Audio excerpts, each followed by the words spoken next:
Y'all know who it is. Hey, yo, we are back once again. Fly Nerd Group Prime Time is in the building. How's everyone feeling today? What up? Let's get these energy levels up, yo. It's the God Day. Word, it is. It is Dilla Day, but, you know, before we dive into that, man in the middle right here, Coach E Soul Star. To my right. If y'all can see my face up close, here we go. Let's talk about it. Oh, my God. Today, on the God Day, I'm Ambrosius Monk. Whoop, whoop. How y'all feeling? Like, I'm here with the funk, with the vibe. We got the jazz. We got that drill. What else we got? We got that Liddy explosiveness. We got that palladium that's rare that Elon Musk is about to call us for because he needs it. Yeah, we got that. We got that for certain. We got the metaverse in our pockets. Whoop, whoop, whoop. Like, y'all understand? Like, we got tomorrow in our pocket. Y'all got a platypus controlling y'all. That's how I feel. What's up, y'all? It gets better every week, doesn't it? Look, it's endless. and my man to the left. I'm just going to need the Star Wars caption just to roll up while he's talking. Right. Just introduce me and shit. Right. Yo, man, I'm the creator. I'm the time manipulator. I am the greatest and the latest. The newest and the truest. I'm Cosmo Galactus. How you doing? Word. And yo, to the left of my left is none other than... I'm Moxie. Come on, Moxie. That's it. Come on, Moxie. No. Oh. Man, that was a hard note, That's too. That was a hard one. And yo, and the man providing the soundtrack, none other than... 2 Chainz Dottie that rocks the body. Ooh, 2 Chainz Dottie. 2 Chainz Dottie that rocks Hey, the body. You do have on 2 Chainz today. And 2 Chainz just dropped the album. Did you hear 2 it? Chainz just dropped an album. It's fun. Yeah, I mean, heard that that's standard for him. That's my guy, man. I love that dude. He just needs the right beats because he can really, really rap. Oh, if you Yeah, he can. But see, yeah. he's that smart one because you know he's super intelligent. When he want to, he can speak like the best of the orators. Right. But he know that he got to dumb it down like to sell. So he simplifies it on his albums, but then when he's featured, like when he was featured on, you name it, he murks it. Yeah, he going. He smokes. He going. Yeah, he smoked. He got the smoke. It's just, I want the smoke now. At this point, you know what I mean? Right. Like, you ain't got to do the songs. Like, give me a full 2 Chainz, 2 Chainz heavy 2 Chainz. I did 5 mil. I ain't been rhyming like that since. Yeah, but it's for the.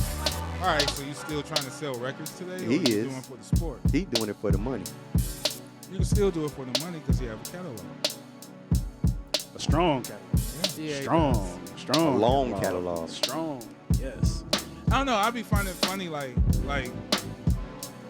why they still do the music like that. You know what I mean? Is it the artist in control of that, or is it just like? I think it's easy money. But either way, it's easy money because you have a brand. The name recognition alone is gonna get the Every attention. Outkast album sound different. Yeah. True. But they're artists on that level. He's not that type of dude. I mean, they could still just want to make the music. I think at a that's certain true. point. Yeah, if it's in the heart and his culture, then who am I to say don't make it? Don't be that guy. The best marketing is when he's on them features or when he do that freestyle on the radio, he kills it. He does. I mean, I don't think he's any different than Black Thought because his albums wasn't enough to make me be like, damn. Hey! So it ain't no different. Like you murk it on the freestyle and then you get on your album and you be like, all right. Yeah, that's true. That's a good parallel. Or Common, who he's lyrically. Common. He do the same. Like his albums are always kind of like love oriented, but in his freestyles he be talking about taking heads. He goes in. Totally different Common. No John Legend in the booth. No John Legend in the booth. I think that transition started to happen when Dilla got into the whole mixture. look at One Day It'll All Make Sense. Okay, let's And go. then like Water for Chocolate. All right, let's True. go. Which yeah. are So definitely- you saw That was a the- big transition. You see what I'm saying? Because we went from Can I Borrow a Dollar Right. to Resurrection To Resurrection. to One Day It All Makes Yeah, Sense. that was borderline. Yeah. Now, then he started getting crocheted stuff. Yeah, crochet elbow Don't leave out pads. Electric Circus. Wait, that was it started. That was after that. Electric That Circle was after those. yeah, That was it after One Day It All Makes Sense. That was after right? all that. Dilla still was a part of that too. But that's interesting because Dilla ain't on that. One day? He was on Electric. You know what I'm saying? Him personally, he ain't in that vibe. He makes these beats, but his vibe is not crochet pants. His vibe was not that as a person. So what was Common doing? That was that Baduism at that Yeah, time. he got bamboozled. That was the Led Baduism. astray. I ain't giving all that credit like that. That man is his own. So what? All right. So what was it? Because that's a it was, one of a it was kind album. common. That was what? It was common. It was common. Like he went through that phase and he saw that worked for him in the way that he went, and so he went with it. That's a hell of a phase to go from like Can I Borrow a Dollar to Electric Circus. But He it got was over Grammy. years though. He got a Grammy Right. for the light. Yeah, and that's when it changed. He was trying to That's when cross the over. roots changed. They all crossed over. They did a song with Erykah Baduism, and they got a Grammy for the Baduism. And then they had to go in a different direction. Exactamundo. Huh? So the common denominator here is Erykah Badu. For the roots? No pun Basically. intended. Wow. Common denominator is Erykah Badu. That's fucked up. That's just her power. She is powerful. If we say so, I mean, it ain't affect DOC. That's one out of how many other people though? Well, Think so we about got it. DOC, we got Jay Electronica. Jay Elect didn't get affected by that. Stick. Stick didn't get affected by that. I didn't. Andre. I don't know. Jay Electronica. I don't know. You don't Yeah, think that's so? what I was gonna say. I don't know. 3 Stacks switched this thing up. You know what I'm saying? I don't know if that was her, because if we say that that was what I happened think with 3 Stacks. was organically 3 Stacks. Yeah. Beyond that's just a. Plus, they all went that direction. yeah, The whole I crew. think 3 Stacks was gonna be 3 Stacks. This nigga playing flutes around the world now. That's 3 Stacks. And I agree Yeah. with that. I think it was a That's 3 natural Stacks. situation because he's an artist. Yeah. Well, but the whole I Dungeon think she family just was like kinda- that. She just kind of CeeLo was like that. You know what I'm saying? Nah, because that wouldn't affect CeeLo. That wouldn't affect the rest of the Dungeon family. Who Goody Mob went straight left with that whole. They was wearing feathered pants and stuff. They went straight. It's more like they was Parliament. That's what they. They was did more when they like. had that World album, that album when they had all the they definitely went more Parliament. I think that was the influence. But yeah, I more than think that. but the Dungeon family had a Parliament like when you see them all together, they kind of have a Parliament feel. Yeah. They do. Out the They do. gate, they have a Parliament feel. So That's that country funk. That country funk. yeah, Yeah. exactly, it's that country funk. Exactly. But man, while we on the heavy subject of music, man, it's Dilla Day. J Dilla, JD, however you know him, however you loved him. Born Day. It's his birthday, and the man's impact is heavy weighted. Obviously, Heavyweight. For the people who don't know who Dilla is, let's break down. a Detroit producer discovered by, well, when they were shopping demos for I think Slum Village. That's when Q-Tip discovered him on tour because Dilla came up on him with a beat tape and said, "Yo, you gotta listen to us." Q-Tip listened to it and was like, "You coming with me?" Amazing. Yeah, right. Do that voice. Yo, hey yo. Right. So the rest is history because as we now know, once Q-Tip co-sign you, you're good. Yeah, you're good. You're You're solid. good. You're Yeah. solid. You're gonna Solid go work. all the way. Yeah. So And all the way he went from Far Side to Slum Village yeah. to so many other like hidden gems that out here that I didn't even know he had rocked. And The whole Soulquarian sound. the Yeah. Soulquarian sound. Him, like- Raphael Sadiq, Yep. and push that. The groups that he did. yeah, everywhere. Slum, Fat Cat and them, man, Brand new heavies. yeah, Right, Brad Janet Evans, Jackson, you know yeah, what I'm Janet. All that was the connection from Q-Tip too. That was those particular connections. 'Cause those were the situations where Q-Tip was supposed to produce, and he would literally pass the production situation to him and say, "Here, you do this." Like that whole Far the Side album. Uma. Yeah, that was him, Dilla. Some people will argue with that, but Whether or not Dilla was in there. No, that was all Dilla. Okay. Yeah. I was Oh like, yeah, they some argued people that. some people say it's the Uma is all Dilla, and you know the other people were just kind of like around. Well, That's some people. well, here's the question. Think We about don't it. know. Where was the first time y'all heard the term Uma? Who said it first? Q. Exactly. So that automatically means Q-Tip was involved. So that's all that matters. And if he said it was all of them, then that's who it was. Dilla did some classic shit. His production alone was like phenomenal because I mean, like he had beat tapes. Those beat tapes he shot, the world got the chance to hear it. And like, I heard one of those beat tapes and it was crazy.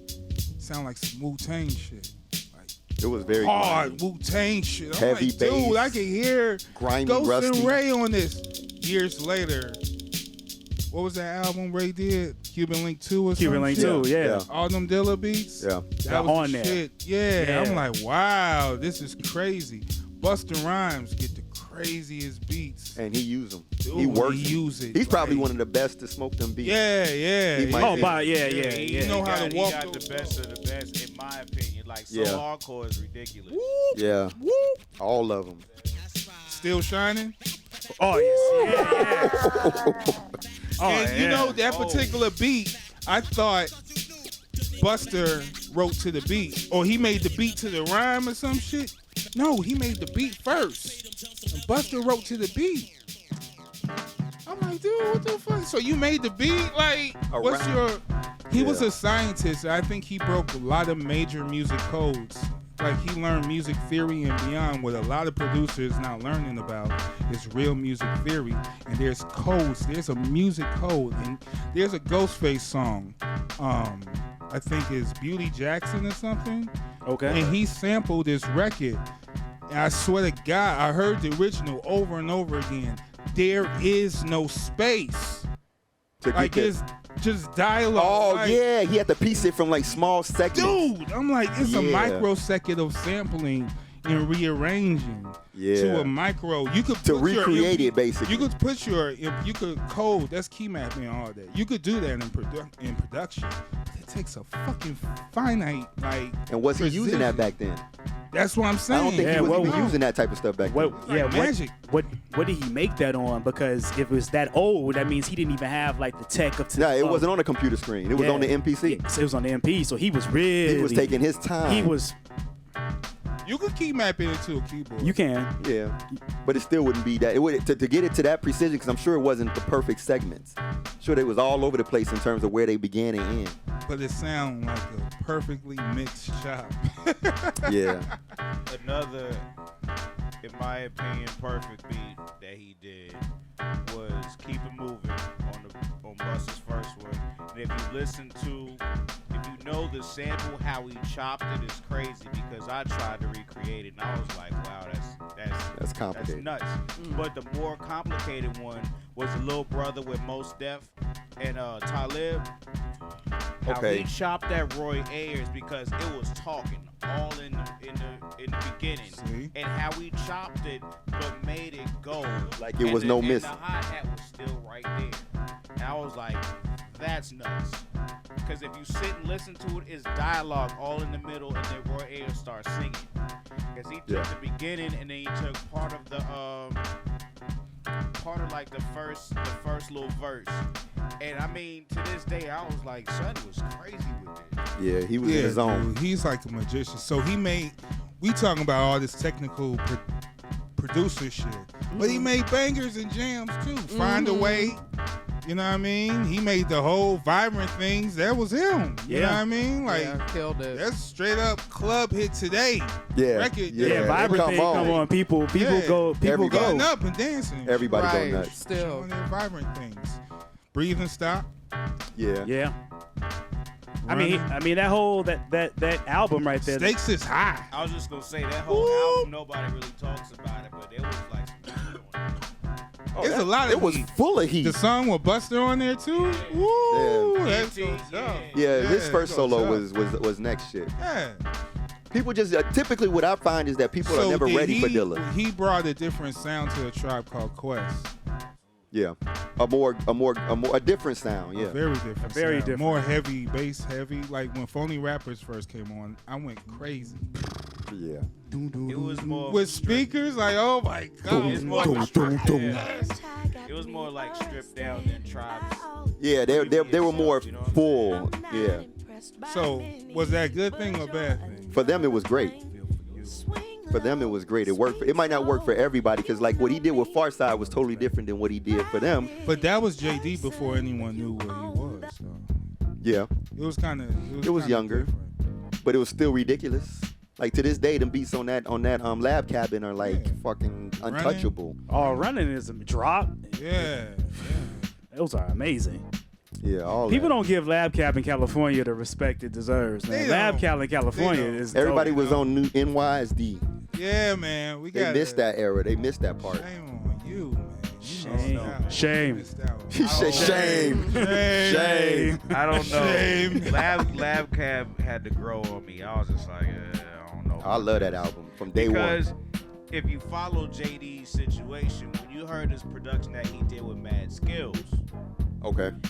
that was like nothing still touches the production he did on there, in my opinion. Until you get to like the Slum Village, because if you notice the Slum Village sound that he has is different from everything else. Yep, that it's he another does. it's another range. Yep. It's a whole different type of tone and whole different type of mood and feel. It matched the way they sounded. It matched the voice. It was kind of Yeah. like an egg or some shit, you know what I mean? Yeah. And here birthed Slum Village, you know what I Yeah. mean? Because it was like a concentrated signature sound, Yeah. you know what I mean? Definitely. That was- Which that's ill as a producer that he was able to do that. Because some Dude, on producers some don't of change. those songs, you know how they drop, like he was flipping the vocals and cutting them and dropping them with the beat. Yeah. The verse, I'm like, dude, that's some producer wild shit, dude. Like, you gonna drop the verse, like, yo, what the fuck you want? Like, dude, he was a scientist, man. I'm telling you, like. Of course, he was influenced by all producers before him, Pete Rock, RZA, you know what I Yeah, mean? he definitely acknowledged that while he was here. Premier, yeah, you know what I mean? Yeah. You can hear all that You hear a shit. lot of them, Buck Wild. You hear a lot of the Buck Wild, Ed drums. Sturmy, like everything embodied is like this guy. And That's another favorite producer of mine, Buck Wild. I haven't Buck really Wild's thought dope. about that name in a minute, but Buck Wild is dope. Yeah. Buck Wild Yeah. is fucking dope, man. Yeah, man. Talk for fucking ages About this yeah. guy. I mean, Yeah. we can continue this on and on. Yeah, next- Dilla could go on for hours if we allow him to. But yo, if you don't have any Dilla, if you're watching this and you never heard any Dilla, just go to wherever you get your music from Listen and to look it The up. Shining. Listen to The Shining. Pharaoh Donuts. Monk was Listen there. to this Shout out to podcast. Pharaoh. Listen to this podcast because I'm playing all Dilla. Well, there it is. Exactly that. Get your Dilla fix right here, right now, and then after this, go research some Dilla and add some Dilla to your playlist. What y'all been on this week? This past week since the last time we were together. I've been writing. I've been writing like a madman. Oh yeah? What you Yeah. been writing? Working on my RPG module. So And what's the RPG module for? it's gonna be a module to be, in the D20 systems, integrating some of the D&D stuff. It's gonna be like So an both original adventure, story. An original story. Yeah. Original play. Original. Yep. An original campaign designed by me. What kind of world is it based in? Pretty much sword sorcery with a touch of technology. So it'll Like technomancy a little bit? Or are they not separate? that far. Okay. But guns exist. Okay, so it's magic but guns too. Yeah. Okay, so like Final Fantasy. Yeah. Okay. Yeah. That's a pretty close. That's Cool. pretty close. Dope. So we gonna be able to play that? Can people be able to get up on that? Like you gonna When it's time for play testing. Right now I'm world building.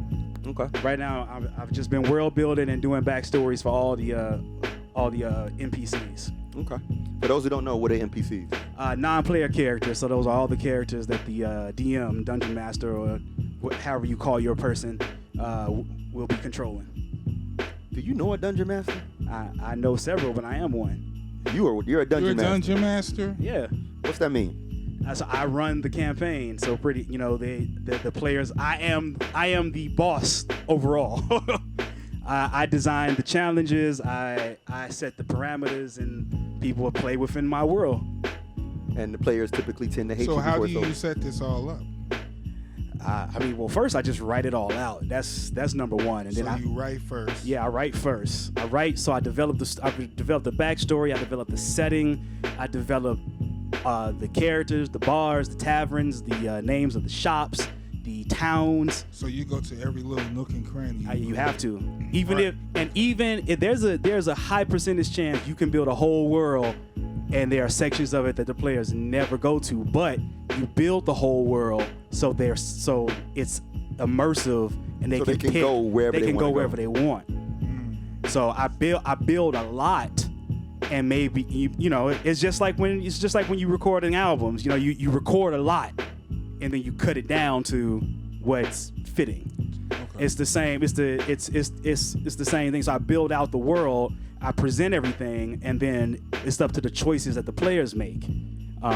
And then I have to improv it too, because sometimes they'll Wait. want to do something. and Improv it's too. Yeah, you got to improv it too. Like you got to be ready for. So you change something. freestyle the story, just boom, Yeah. boom, boom. Yeah. Okay. So the element of creating storytelling, this is not in musical rhyme form. This is a different. So this just creative writing, Yeah. so to speak. Yep. World building and developing characters, unique weapons, unique locations, all sorts of fun It's a stuff. great skill to have. It's pretty dope, man. And also, because are you one of those DMs that when you are presenting an NPC to a player, do you do voices too? I do the voices. I want to hear one of these shopkeeper voices. Come on. Here, I'll help you out. It's colder than a bloody fox that's been stabbed to death by my sword outside. I need a beer. Shopkeeper! Now. Fuck you want, mate? Did you not hear me? Yeah, I heard you. And what the fuck else do you want? I want a beer and a place to stay for the night. Well, you gotta ask nicer than that. I'm taking the next person. I am the next person. Stab, stab, stab, stab. See, this guy would get kicked out of my game right away. This guy be out of my game. Why you kick out the angry Popeye? Kicked out of my game. He was entertaining.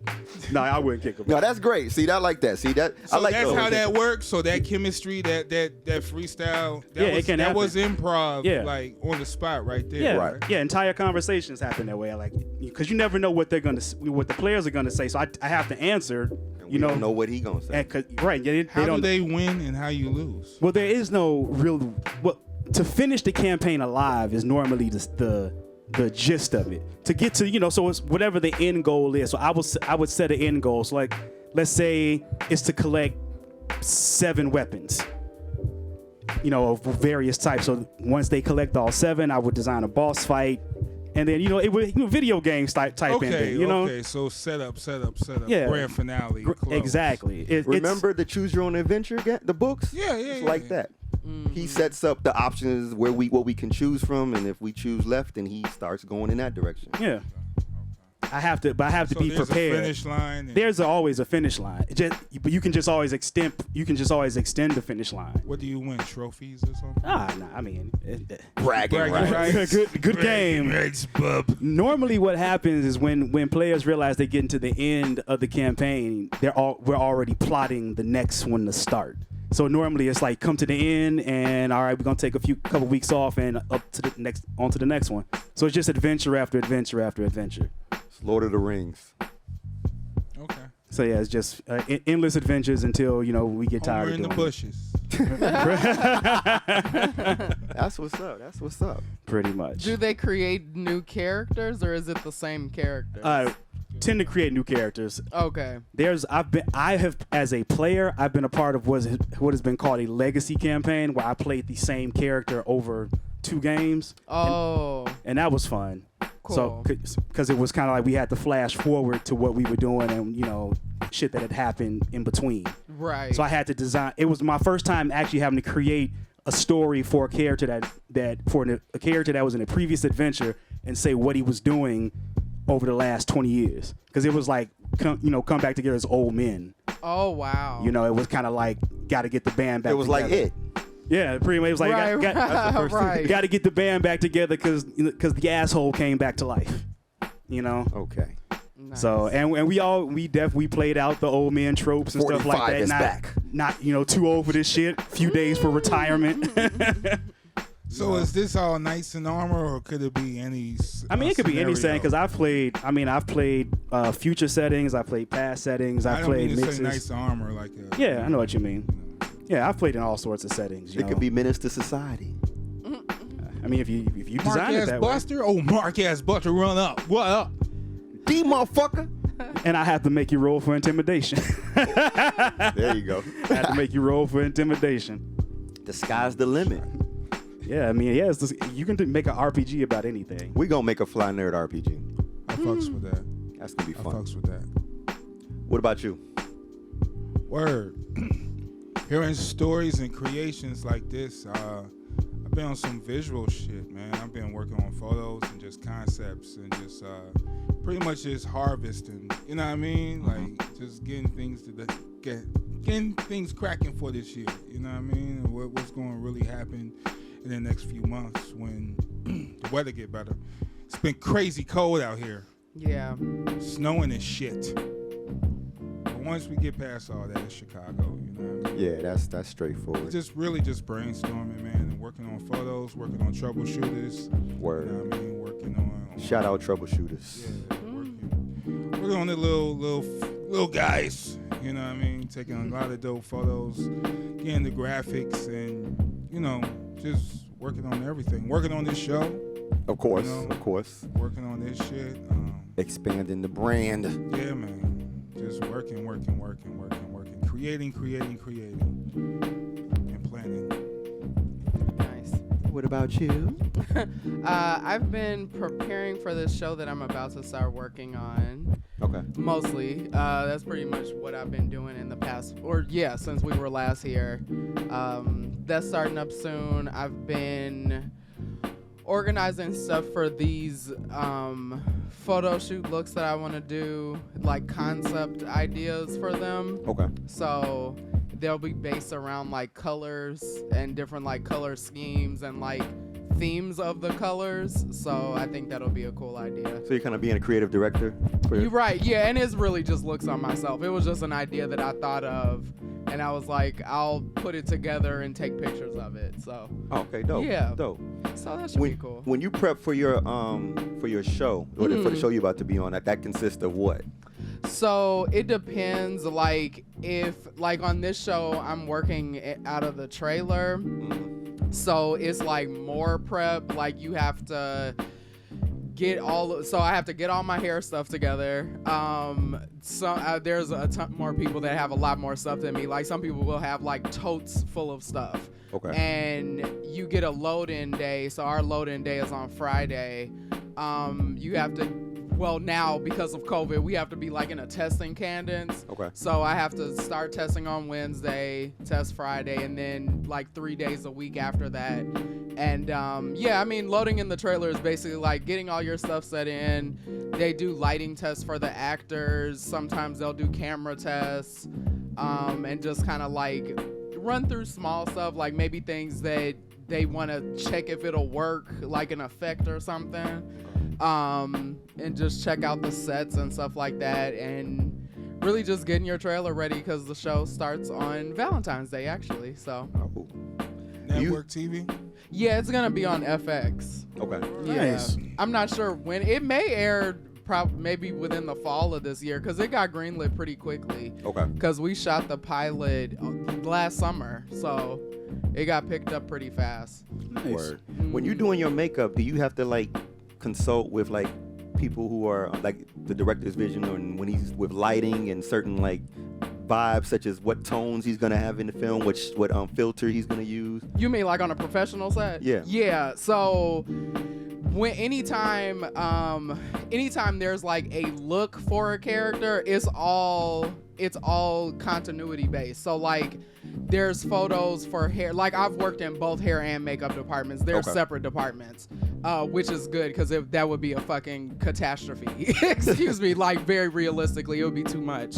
But if they like say for example on this last thing I worked on, they wanted the girl to have to look like she had red hair, but they really meant like red streaks of hair, and which is two completely different things. Right. And so we had to try out a bunch of different looks, or I had to try out, like, I think I did her hair at least like 4 times and did like different looks. I was in the trailer with her like 4 hours, and you go and you show them to the producer, check with them, and They say yay or nay. yeah. What's Yeah, the exactly. how fast do you have to be? Like, It depends. Like a lot of the time when you're working out of the trailer and you're not like in this position, I'll be the third, so I'll be like in the trailer and on the set and kind of like back and forth. Okay. But like when you're kind of like working out of the trailer, you essentially can kind of be like, look, I need a minute, or like this is going to take X amount of time. Okay. have you ever know. dealt with asshole directors or producers? Yeah. Some people that don't get, usually on like pilots of stuff, like when Okay. they don't get it They at don't all. understand the timetables. And all. Right, and they'll just assume like, oh, this will be a quick thing, and it's like, but it's not. Like I'm telling you professionally what this is, and you know they can either. I mean, you know, people get silly, That's but you really a hard just way have to be because professional. sometimes, even as a photographer, sometimes that shit. It was some shoots. I went there, literally had to wait 3 hours, like the whole team. For a photo shoot? Oh, that's Because ridiculous. the person came late. Oh. And that sets everything and back. then No, had to yeah, get that makeup. does. That So does you set gotta everything really back. wait, and then she getting makeup, like beat your face, whatever y'all call it. Beat your right. Face. That's a weird ass term. And why was she? So she had paid for the time for the photo shoot, was late, and then waited to get there to do her hair and makeup. Yeah. Oh no. Yeah. A photo shoot, like it's. That oh no was serious. And photo shoots are like different because all of that slotted time is for all of those things. Yeah. So it's not like on set. And the You're- team is just exhausted by the time it's ready. to Exactly. work. It's like, Exactly. all the creative fluid flew out of me. Right, and it really is unfair because That's a usually quotable. the photographer is booking the space and all of that, and like on set you're paid per the union or whatever, and so it's like the hours that you're gonna be there, and the union doesn't play with like going over X amount of hours because other previous shows they would be taking far too much advantage of it and would be on set like 16 hours and shit, so they had to stop that. And because it's dangerous. That's what the strike was about, right? Yeah, it was one of the things that it was about because it's dangerous and you can't like. It's exhausting because Yeah. you work on the set. It takes a lot of energy, man. It takes a lot of energy, especially if you're outside in weather like this. So Yeah. it's a lot, and it's a lot more strenuous than what it seems like. But yeah, it's all kind of stuff that can come up. But that is one of the things with like dealing with, like trying to explain about this look can take the X amount of time, or it'll take XYZ amount of time to do this person's hair. But it's usually like guys, unless they're wearing a wig I or better something. wrap that shit up or some shit. Yeah, I don't know. it's not like binder thing. it really depends on the look. Show like, up on time. yeah, or show up early. Or show up early. That's Since the we one. were talking about, like, for a good example, Pennywise, I think his makeup and hair took 6 hours. Every day. Every time he was on Every set. day. So he had to be, I think they said he would be there like 3-4 o'clock in the morning. Yeah. So, because a lot of the time when they're shooting, especially outside, if they want to catch the daylight, you're out there before the sunrise. So you're working at 5 o'clock in the Can morning. you go to sleep while they putting the makeup on? Like, nah. Some people If you don't do. move, right? Yeah, if you don't move, if you're not like a nodder or something, they can. Some people But do. on that thing, like when you're on the airport, it's got to Yeah, that's it not just interfering. Yeah. Yeah, some people can, especially if it's something like that extreme, like of amount of time. Like it wouldn't work for somebody like Nicolas Cage. Right, right. Probably not. I don't think I mean, That was so random. Not really. But thinking about actors having to sit still for long periods of time with makeup and the way, Right, Nicolas it's Cage like is like ju- spastic. and some people, It's Kramer of actors. and some actors will be like that, where they'll move a lot while you're trying to do. Zoe you're does that. carrying I'm sorry, Zoe Saldana. Saldana, yeah, you're holding a hot She do that curling too? iron, and you can't. I mean, it's it's a lot. Yeah, she does IG lives while they're putting makeup on and messing with her hair. Yeah, she goes in. She walk Yeah, it around can be doing a crazy lot. accents and stuff. It's just weird. Yeah, they'll be moving and do, it's a lot. I mean, you got a green face on you, bro. You walking around with a green face. Yeah. It's some shit. Lifelike. With some carvings all in it and everything. It's yeah. great detail work that you guys do when it comes to creating that type of setup, because not only you got to make it durable to last within the lights and the camera and the pressure of sweating, perspiration, and water, well smearing, all that. Yeah. to stay put, cut, sit for an hour, come back For the another whole scene. day. For the whole day. Next scene, we might not need you tonight. You know Yeah, what until I mean? to So Ed you walks walk that around. You did 4 hours. And you for- just like a squirrel. Yep, and then you go sit in your trailer or whatever. Or actually, sometimes like if actors aren't in extreme makeup, like something where their prosthetics need to be taken off or wigs or something, They'll if sleep. they have an elongated, they will go to sleep. Or if they have like an elongated period of time, they'll just go home, and then Transpo will come and get them and bring them back. Hey, who was that story? I can't remember who it was. Was it maybe during perhaps a Die Hard or something? But they said that somebody was on set for a movie, dressed like they got their ass kicked, the blood stains and all, had the fake guns and holsters, and like somebody rolled up on them and to rob them while they was walking down the street on a smoke break, and they turned around and them niggas all ran. I forgot who told believe this it. story. It was somebody famous from one of them movies. That's funny. Because it was just the makeup looked so real. So real, you know? yeah. The like when they have people that are like cops or whatever on shows now, like Chicago PD does it a lot. They'll have them wear jackets that say this is a costume. Yeah. Because they look so real, and people will be like, "What the hell is going on?" Like it's a You real know? incident. Yeah, and people will think that it's a real incident. Chicago Fire's been on the news a couple of times because people thought that it was like a real accident, and it wasn't. And they caught the. Yeah, and people That's traffic the was action stopped. scene of the morning. Yeah, Instead, it's the magic of television. exactly, exactly. Wow. Simpson style. Right. Word, That's word. dope, man. Shout out to the troubleshooters. Yeah, man. It just sounds like you got a whole team of creators right here, yo. Like this is so dope to be a part of and to exchange, this energy with. You know what I mean? Because everyone digging in their own bag. True. You know, and it being Black History Month, man, we should talk about the Black influence in the creative arts. Let's get That's into true. it. Yeah, we should talk definitely about it. we should go in on that. Yeah, we should. You know, as a fan of, hardcore comic book fan, Dwayne McDuffie is one of the people that shoots to mind for me. That pretty much he was the main brain behind Justice League Unlimited, Ben 10, Static So Shock, you say Justice League, you mean Justice League? the animated series, yeah. Okay. Yeah, he was heavy in that. Oh Yeah. wow. Yeah, very, very heavily involved in that. He was part of the DC's Milestone imprint. He spearheaded that when it dropped. Him and a few other guys got together and pushed Yeah, that Dennis imprint out. Cowan and Dennis Cowan. Ed Davis. Yep. Yep. So they got that together, and that was a monumental line. I'm glad it's coming back. I hope it gets the support that it deserves this time out. So Yeah, agreed. What's coming back? huh? All the characters. all those milestone characters. So Static, Icon, Hardware, all those guys are coming back. Yeah. Really? Yeah, they're bringing all that. They're integrating it into the DCU. Yeah. So they'll be Official. they'll be like a official Like a DCU. separate city now. Their city is gonna be, or they're gonna put them just in DC. I think city. they're just putting them in In the mix. In the mix. Okay. They're gonna pretty much say Dakota City existed. We just never went there. Okay, got you. What I meant, yeah, because that was the hood, and nobody went to the hood. You know. Hey, So- you know what was dope about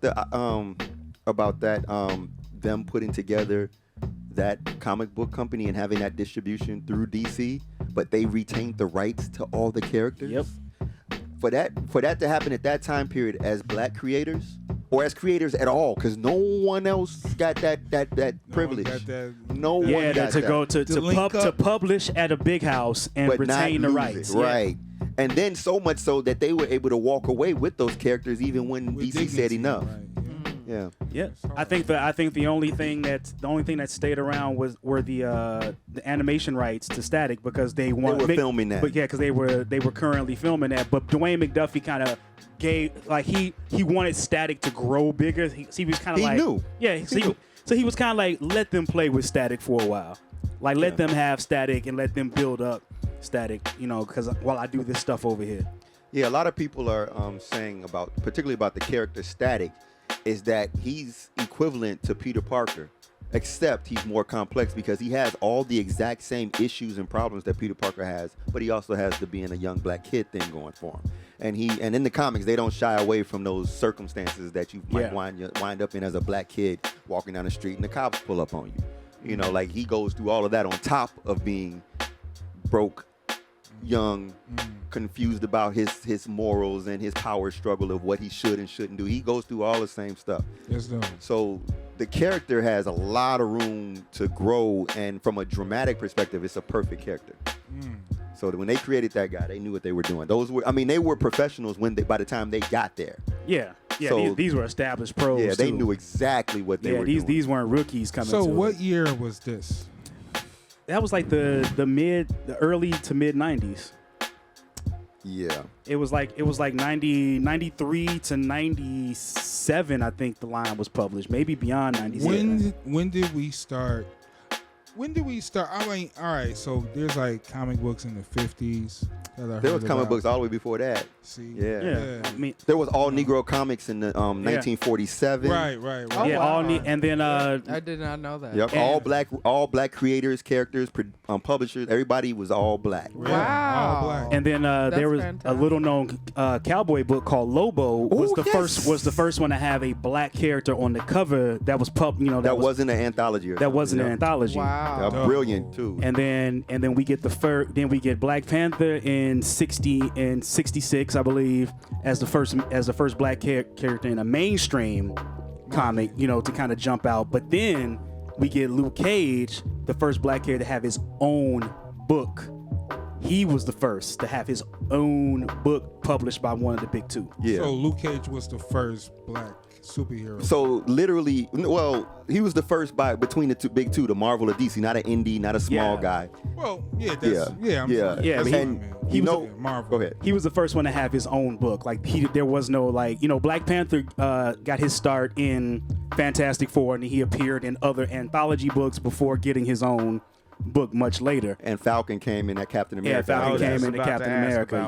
Yeah. Falcon was right after Black Panther. Yeah, Falcon was not too long after Black Panther. And DC did Black Lightning in response to Luke Cage. Yeah. It was all around that time because basically what happened, if you think about the way the big two were working, blaxploitation suddenly was a thing, and they saw that, black people are going to cinema and love it. So we need to tap into that market. So Luke Cage is... But was it a soul and culture and the vision that they saw that was marketable? No, they just saw money because black people were going to the Who movies. was writing these stories? It was still the same old. Right. Yeah. It was definitely the same Marvel people.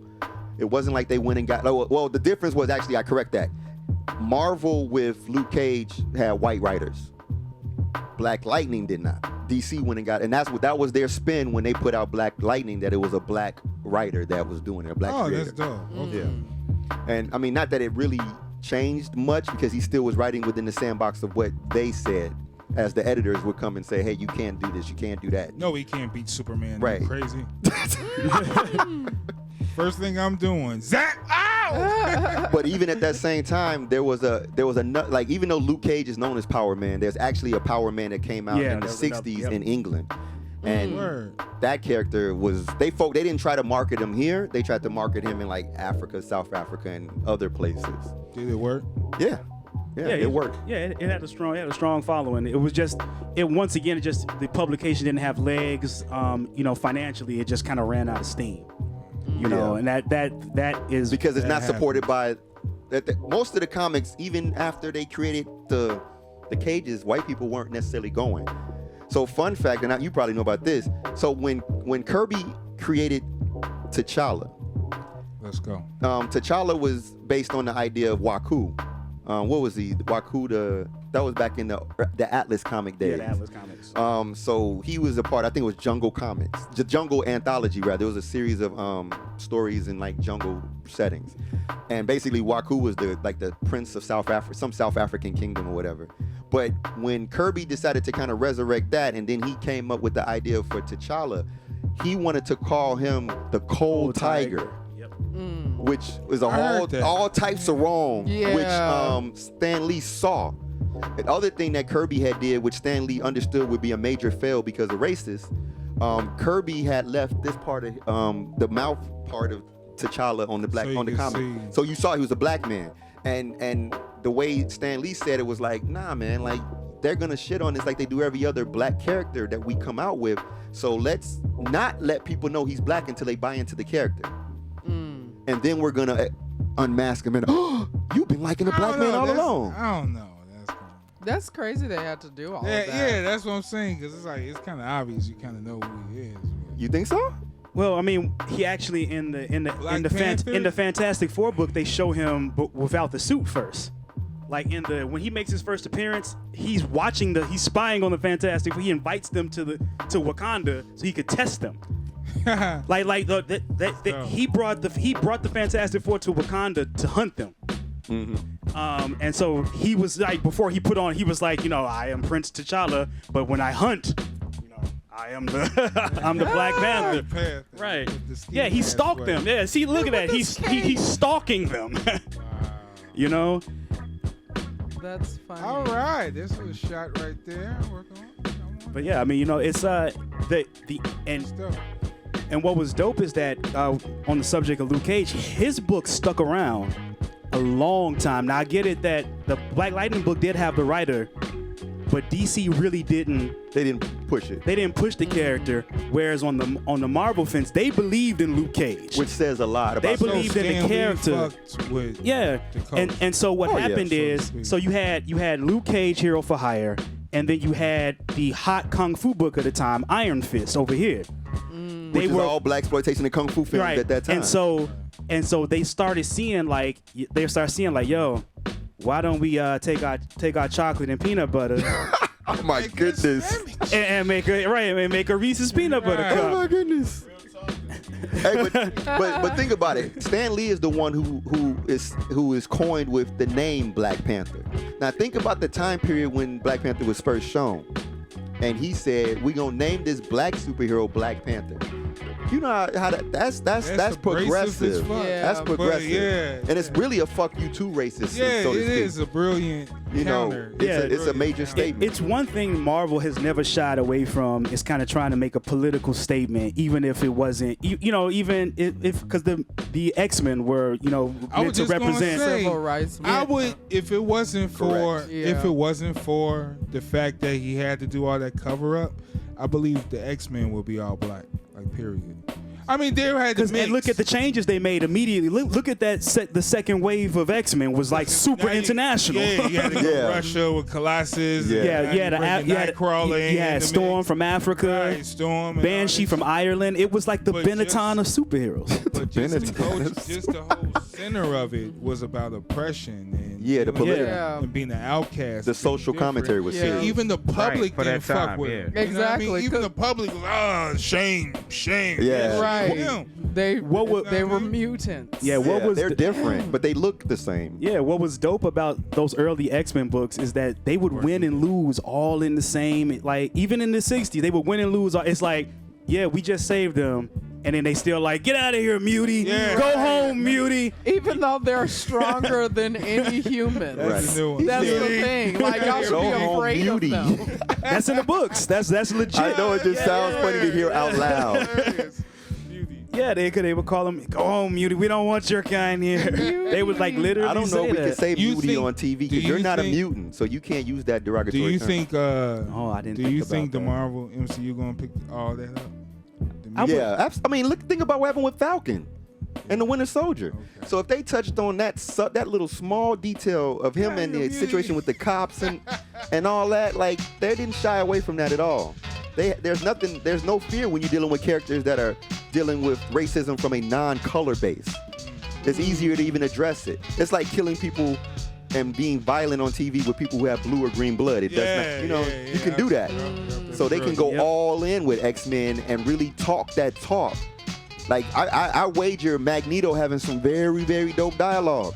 Snapping because he can. Because he can talk about those undertones directly without having to sugarcoat it. Zootopia did that. True. You're right. It did. It did that for You're children. right. Zootopia is a very intelligent kids film. Yes, it is. Zootopia is fucking amazing. Yeah. Actually, You're right. That is real. I was actually pretty impressed. I watched it on a whim like on a Saturday afternoon. I was like, wow, this was deeper than I thought it would. Yeah, it's really fucking deep, actually. Right. I was just here for the talking animals. Right. I got a lesson. Racial oppression. Right. I got a racial oppression. Yeah, lesson. there's a lot in there. But isn't that the best storytelling anyway, right? Yeah. You know, like if you have a speaking of mindless entertainment, if you have something that has no point in like there's no moral story, there's no social implications, and there's no real character growth, you get things like Moonfall. What is this about? It's a Roland Emmerich film, and it's so I'm gonna sound like Martin Scorsese here. It's the degradation of even mindless Now entertainment. watch what you say, Score. No, watch what I'm saying. Mr. Score. So Scorsese goes on We go this back. I call him tirade Score Man. about Marvel and DC and comic book movies, saying that they're not real entertainment. They're just roller coaster rides. They belong in theme parks. But the truth is, for anyone who pays attention, well, see, that's the thing. His commentary is like an astronaut an engineer who designs rocket ships for NASA complaining about regular people not understanding his science. No. Because his movies are it's not like everybody likes Scorsese films. They're very specific niche that love Scorsese. It's a very complex, like, ain't no kid vying for Scorsese movies. We gotta go see this. No, they're not looking for you. Like people who are looking to be what entertained. about the general Last movie Duel goer? looked boring. The general moviegoer is probably not really. I think that he's built a market, but I think in terms of like for him to define film based around his genre and his style is a bit arrogant. But the reason why I bring him up is because he can shit and talk about comic book movies that he claims have no soul, have no story, have no direction or purpose. There's no drama.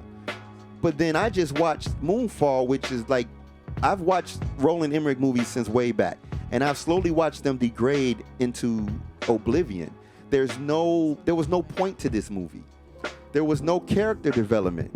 There was no real struggle. There was no real redemption. There was no real value in anything. Did you say the whole movie was just exposition? It was all the characters spoke in exposition. The action was really, and the visual effects was all it was. It was about the basic premise of the movie, which the trailers all give it away, of course, because it's Hollywood. But the moon is a hollow vessel. It has a civilization or something inside of it. Oh, shit. And another entity comes and is on the moon addressing this. And in the 60s, one of the space missions got thwarted and someone died because of this entity. So now fast forward to the present, that particular astronaut is blamed for the problems that happened. And so he's awash, has been. And some random, the typical trope, the comedic, lame, smart guy discovers the truth about the moon. And, it's the same old. Hello, how you doing? Yeah. And so the end result was just a bunch of crazy action sequences because whatever the thing is up there doing on the moon is causing the moon's orbit to shift. And now the moon is in an elliptical orbit, bringing it closer and closer to the Earth. So, of course, what comes with that is the waters and pressure, and the moon starts to break apart. And so big chunks start coming down and It's Thundar. Oh, yes. It's Thundar the Barbarian. Precisely. This is the prequel to Thundar the Barbarian. Roland Emmerich, if you're smart. Nothing, shut up. Yeah. But he set it up for a sequel. So was it go ahead. supposed to be suspenseful? So moon's falling. that's typically okay. So a Roland Emmerich film was The Day After Tomorrow. Yes. Right, I just looked up some of the Independence Day. And, That type of stuff. It's always some type of like apocalyptic, destructive moment that is occurring, and it's always about that's all right. Go So he made those movies. yeah, he did all that Yeah. stuff. So it's 2012. It's about the special yeah. effects. So Yeah. when it comes to acting, Right. I hate that shit. Everyone's like, you see all these clips. Everyone like, Yeah, always with that face. Because the moon's look like falling. something happened. Look like the moon falling. Yeah, that's what they do. And it's the It's like, oh no, the gravity is causing us to float. It's like we can see that. Do Right. do they say moonfall like in the movie? Like, is it that No, that they- corny? hard. It's like, what are we gonna do? It's moonfall. I hate that one. Right, it zoom right in. It's Name moonfall. placement. I mean, the movie could have been. The movie's concept is really dope. It's just that the dialogue is poorly lacking. There's a lot of dialed-in acting. Like, you know, they were just collecting a check, and it just was like you sit there and you're watching, and then it's like it has Fast and Furious special effects sometimes. Ugh. I mean, and not to say that in a diss way, but it's like I just personally have a thing about CGI cars at this point. They haven't got to a space in some movies, depending on how much effort they put into it, where the gravity and the physics of the motion looks real. what about Transformers? Those are some of the better ones. Is this in the movie theater? Yeah, it just came out like this Oh. weekend. So Don't Look Up was better then. Yeah, that's don't- what Yeah, I'm see, gathering. I felt Don't like I Look was. Up was dope. Don't Look Up had is good amazing. commentary. Again, it was a point to the did. movie. This literally had 0 point or purpose. Oh, 0. There was no character in the movie that had growth. 0. And that's where the problem is. If there's no character that has any real growth, then you're just kind of waiting for the next action scene. You know, it kind of bums me out when Halle Berry is in movies like this that are kind of like a downgrade of stuff for her, because I feel like she can do really good stuff, and I'm not talking about Monsters Ball, but I feel like that kind of set the you know, like this tone, and then from there she was just put in these weird ass kind of movies like this. But she was awesome in John Wick. I thought her character was a badass in John Yeah, Wick too. this is not and it just that. exactly. She's She a didn't black- do, but she she's didn't she's a black actress. So what's her ratio of good movies? Because if you put her up against like Samuel L. Jackson, then Samuel L. is knocking her out the box. Samuel knocks Yeah. everybody out the box, kind But of. I mean, True. just Yeah. like what about the roles, like she said, the movies you pick and all that leave a legacy. I think she graduated from, you know, becoming like stereotypical hot black girl. So she Right. graduated from it because the 90s just kind of had her pegged as we want her because she looked good. Because she looked So she's good, hot, right? So she showed us Halle Berry. she showed us in Losing Isaiah that she could Yeah, she got range. She had she could chops. tap into that. Yeah, she got chops. Right. Right, she Right. got chops, What about and so chops? and then from there it's just been a roller coaster. It's like because some roles she took for the check, I'm like the Bond. She's like that's a Bond, that's a check, you know. Catwoman. But Catwoman. But what I do know is that with actresses and actors like her, a lot of the roles that they give them are for that easy check. Because we want to keep you happy while you're on payroll. Right. You're under contract to do movies with me, and I'm gonna throw this to you because here's a quick check for you. Enjoy. You know, so a lot of those actors get some actors are just they care about their craft in certain ways, but other actors will take those quick checks. But see, there's a difference between the Daniel Day-Lewis's. That's a different grade of acting. Yeah. Than those who are just really trying to like. I need to maybe get in, make a lot of. I'm not really here for the artistry per se. I'm really here to get. I'm here to just get comfortable. But I think she's there for the acting. That's the thing. But I see that she's there for the acting. She Yeah, I can be. think Yeah, she's there I for think that. she's- I don't know if it's a direction thing or. Well, again, this is a movie. agent This was just a thing. movie where they needed a solid actress. They needed a name. This movie was sold on her Right. name. That's what it seems Just look like. up Vertical, Holly. All right. Slight panda. But I mean, I'm sure people will enjoy this movie because it is mindless. But in terms of the fact of point, because I'm always going to look at things from that writing consultation of thought process of how can I be a better writer? Let me watch this and let me see what's going on. And I have a hard time understanding how Scorsese can shit on comic book movies, but ain't nobody saying nothing about Roland Emmerich. You know, it's like you're letting these movies come out in Hollywood and Hey, you ain't Roland saying Emmerich. nothing. You know what I'm saying? Like, okay, yes, it's great special effects, great concept, but was it delivered with the authenticity of a Scorsese And film. that's No. my thing. It's Yeah, like, 2012 was you bad. can see all the special effects and that's cool, but what's the rest of the movie? It's like that Godzilla movie. I think all of that is a template of just like half-ass CGI. movie making. The last one, the King Kong Because version. you're all Yeah, that about movie the was money bad. is in the CGI. Yeah. So you Let's forget skip on about everybody the else. story. Yeah, and the story. You know, we don't need we that. just, you know what I mean? We just had them run around. Yeah, we're not gonna have you spend But it's time about writing the this. scene, man. Yeah. It's like, you know, it's about the scene, man. It's a And- waste. It's a waste of a bunch of money. They need to and balance people's time. Cause still having a good writer is a good writer. You know what I mean? Who Yeah. can use that and incorporate it, and actually probably go a little bit more practical and save some shit, and you could balance your shit out. So I don't Yeah, know. but you got to pay that good writer. It's easier to do when you're doing a movie that's focused on popcorn, where again the audience that is going to see these movies is not really looking for that. I'm just looking for that. So that's why it's like I didn't like the movie. How was the audience? But intellectual It wasn't space anybody movies, oh, it wasn't nobody there. Intellectual space movies can carry though, cause like,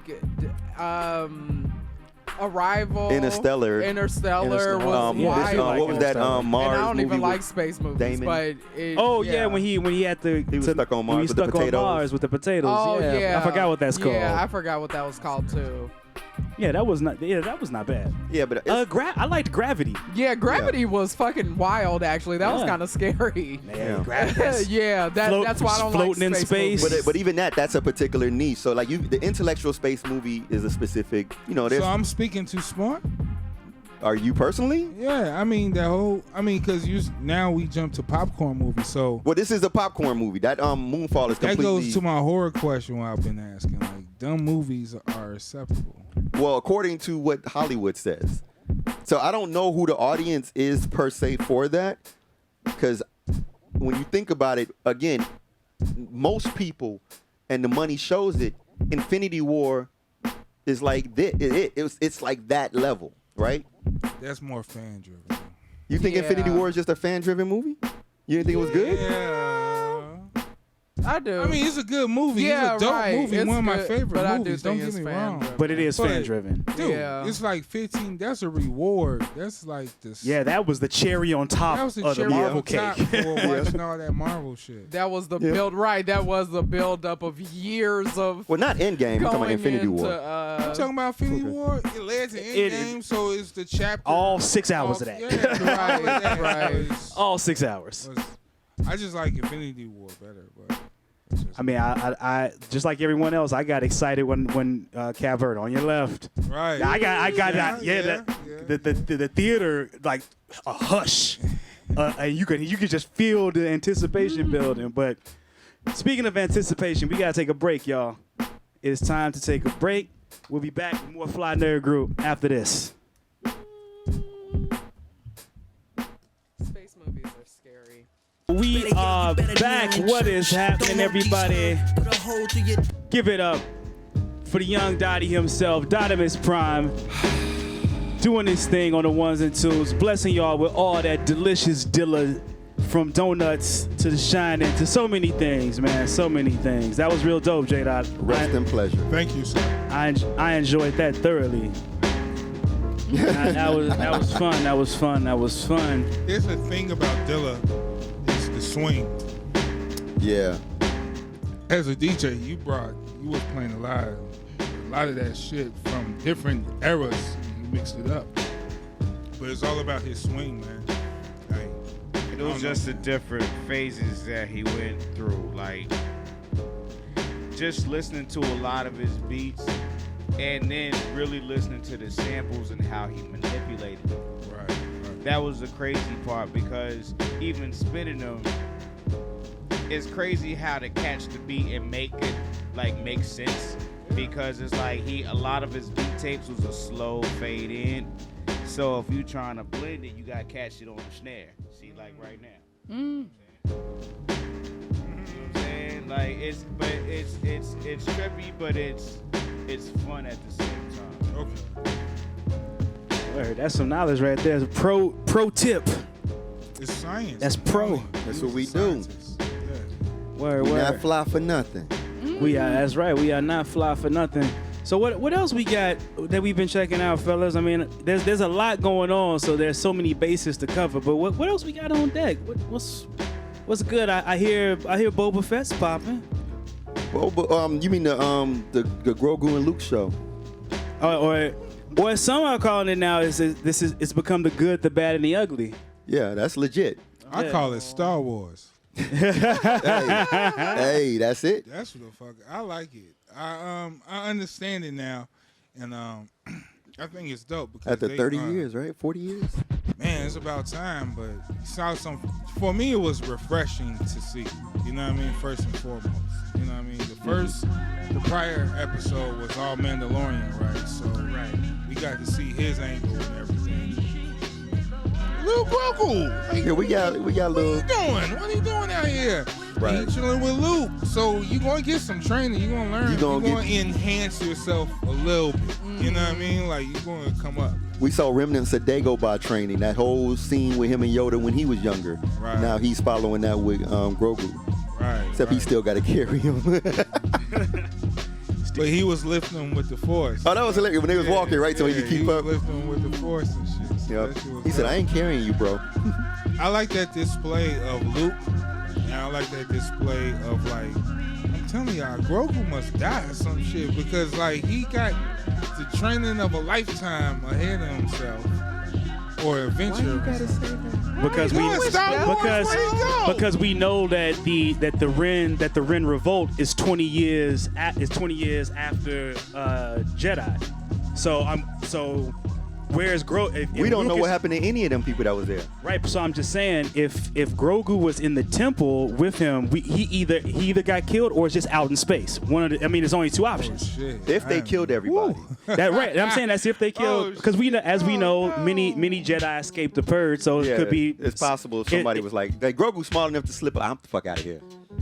Man, I hope he got that change. So I wanted to pop Luke in his mouth, dude. Oh, because he made him choose? Yeah, dude, stop playing. Well, Give them both and let them ride out, man. Because remember, this is the devoted zealot Luke. He still believes in the Jedi way. I wonder if his heart's still in it. Yeah, he was talking like he ain't even been there like long, dude. Chill out. Yeah, relax. You gotta relax, bro. He a child. That's what she said. You remind me of your father. Extreme as fuck. You looked at it. He almost grabbed the saber. What? Like, Huh? what you mean, my father? Like, What? don't mention my name. Hey, Don't mention my dad's name. chill. I'm sure he understands though at this point what that relationship is like. And You know what I'm he is just still fresh off Jedi. This is not that long after Jedi, so all that he still knew Jedi Master Luke. He ain't. Can we get a Luke series and we be cool? We need. Well, so here's the thing. If we get a Luke series, it really is going to be about him building the This the only time temple. you seen Luke Skywalker do some shit besides that Outside of the horrible trio too. death that now really doesn't make any sense. Well, and we saw what he did in The Mandalorian when he showed up. He Well, murked. of course, yeah. Yeah. But that's what I mean. He served. That's the same Luke. Same Luke. Proper So, Luke. Can we get a series? Did they get a young look-alike, or is his face CGI? It's deep fake. Oh, okay. It's deep fake right now, and this actually, the deep fake for Luke now is even better production value than it was on the Mandalorian series when he showed up. Yeah. It's like I don't know if they figured out. They're slowly figuring out how to make it work better and better. So it's getting there. Wow. Is this legal? As long as Luke say. I mean, Mark Hamill has signed on to do the voice still, so yeah, why They not? gonna make your face go back 20 Wow. I mean, There's the guy on IG who deep fakes Tom Cruise. professionally. Yeah, professionally, and Tom Cruise ain't said nothing. Wow. So I So guess they it's- take the real actors, like, is it a real person? What's the concept? Yeah. what's Or the is concept? it like, So basically, green face? yeah, they Oh, the they have green the screen dots on mask. your face. oh, okay. And typically, you have to have a face structure that matches, because otherwise it won't. So Oh. usually, the guy that looks like is looking like the similar face head and all that. Because think about if you had like Luke's face on Nicolas Cage's head, just to keep bringing him back. He's got a long head; it won't work. right. Mark Hamill's head is more rounded and a little shorter. Right. So it has to be someone who's similar. Oh. So what happens is that they have a real scan of the person, and like at this point you can do that in 101 ways. It's like they could have scanned Mark Hamill's face at any point in time, from film, and then take that and all the facial expressions, and then put them overlaid on top of his face in post-production. Wow. So it's like, I mean, the green screen technology and Unreal Engine and all these variations of this new era of like special effects and CGI, there's nothing that can't be done. That's uncanny. It's just not perfect yet. But it's, Yeah. it's So why you close. say It's it's on the not way. perfect? Because it still doesn't look 100%. Like, you can tell it's not really Luke. Or like even think back when like they There was less emotion. He wasn't. certain movements of the mouth. Yeah. There's moments where like like there's just natural nuances of body, like twitches. None of that exists. It's too perfect. And the lighting at times it was not there. His face there were moments where his face cast no shadow like where it should. Like if the light's hitting you from right here, you should have some shadow going on. Yeah, they Yeah, they have to put that extra work in. Yeah, They gotta put that so extra work in. his face is always lighter than the actual scene. Yeah. Okay. Yeah. Wow. All right. You know, I mean, it's definitely a better job. I agree with you Because I than they didn't did know on the full Mandalorian. effect because I didn't know if that's a stand-in or if that's like a stand-in with the digital cover. Yeah. And Well, so it was a blend of both. Yeah. But we've been talking about it before. I'm pretty sure they're working on Mark Hamill's surrogate son to step in and be young Luke Skywalker. Talking about. Sebastian Stan. Yeah, Sebastian Yeah, Stan. go ahead. Because I mean, I almost called him Sebastian Shaw. from X-Men, yeah. Nah, but he looks just like young Mark Hamill. It's He like does. it's They have a very similar They look. can take him back. So do the deep fake on him. they don't have to do the deep fake on him. So he just go out right. He just come in like there's certain people that they favor each other, and he favors Mark He Hamill does. He does. He to the does. point where Mark Hamill co-signed and started calling him, "That's my son." Is that the same technology that they use on Reface? There's this app that I have that will superimpose your face over like a scene of a movie or like It's a music similar. video. It's similar. It's the same concept, but obviously a lesser wow. rendering, lesser power behind it. Yeah. Same premise though. That's crazy as hell. Yeah, deepfake has been around for a while. Some people speculate that a lot of the news that we watch, or like a lot of the political stuff we watch, is already deepfake. So it's not really the president in front of the press having a press meeting. It's just an actor with a deepfake face on, just sounding like the president. You know, that's a part of that conspiracy stuff. It's like entertaining, but that's one of the concerns about deepfake is that technology really has that ability. That's what I'm saying. Is that shit legal? Because you could It's do legal if the digital- actor, if you sign off your face, but if you don't sign off your face and they use it, yeah, it's illegal. Didn't they use that shit for Princess Leia in the Star Wars movie too? Yeah.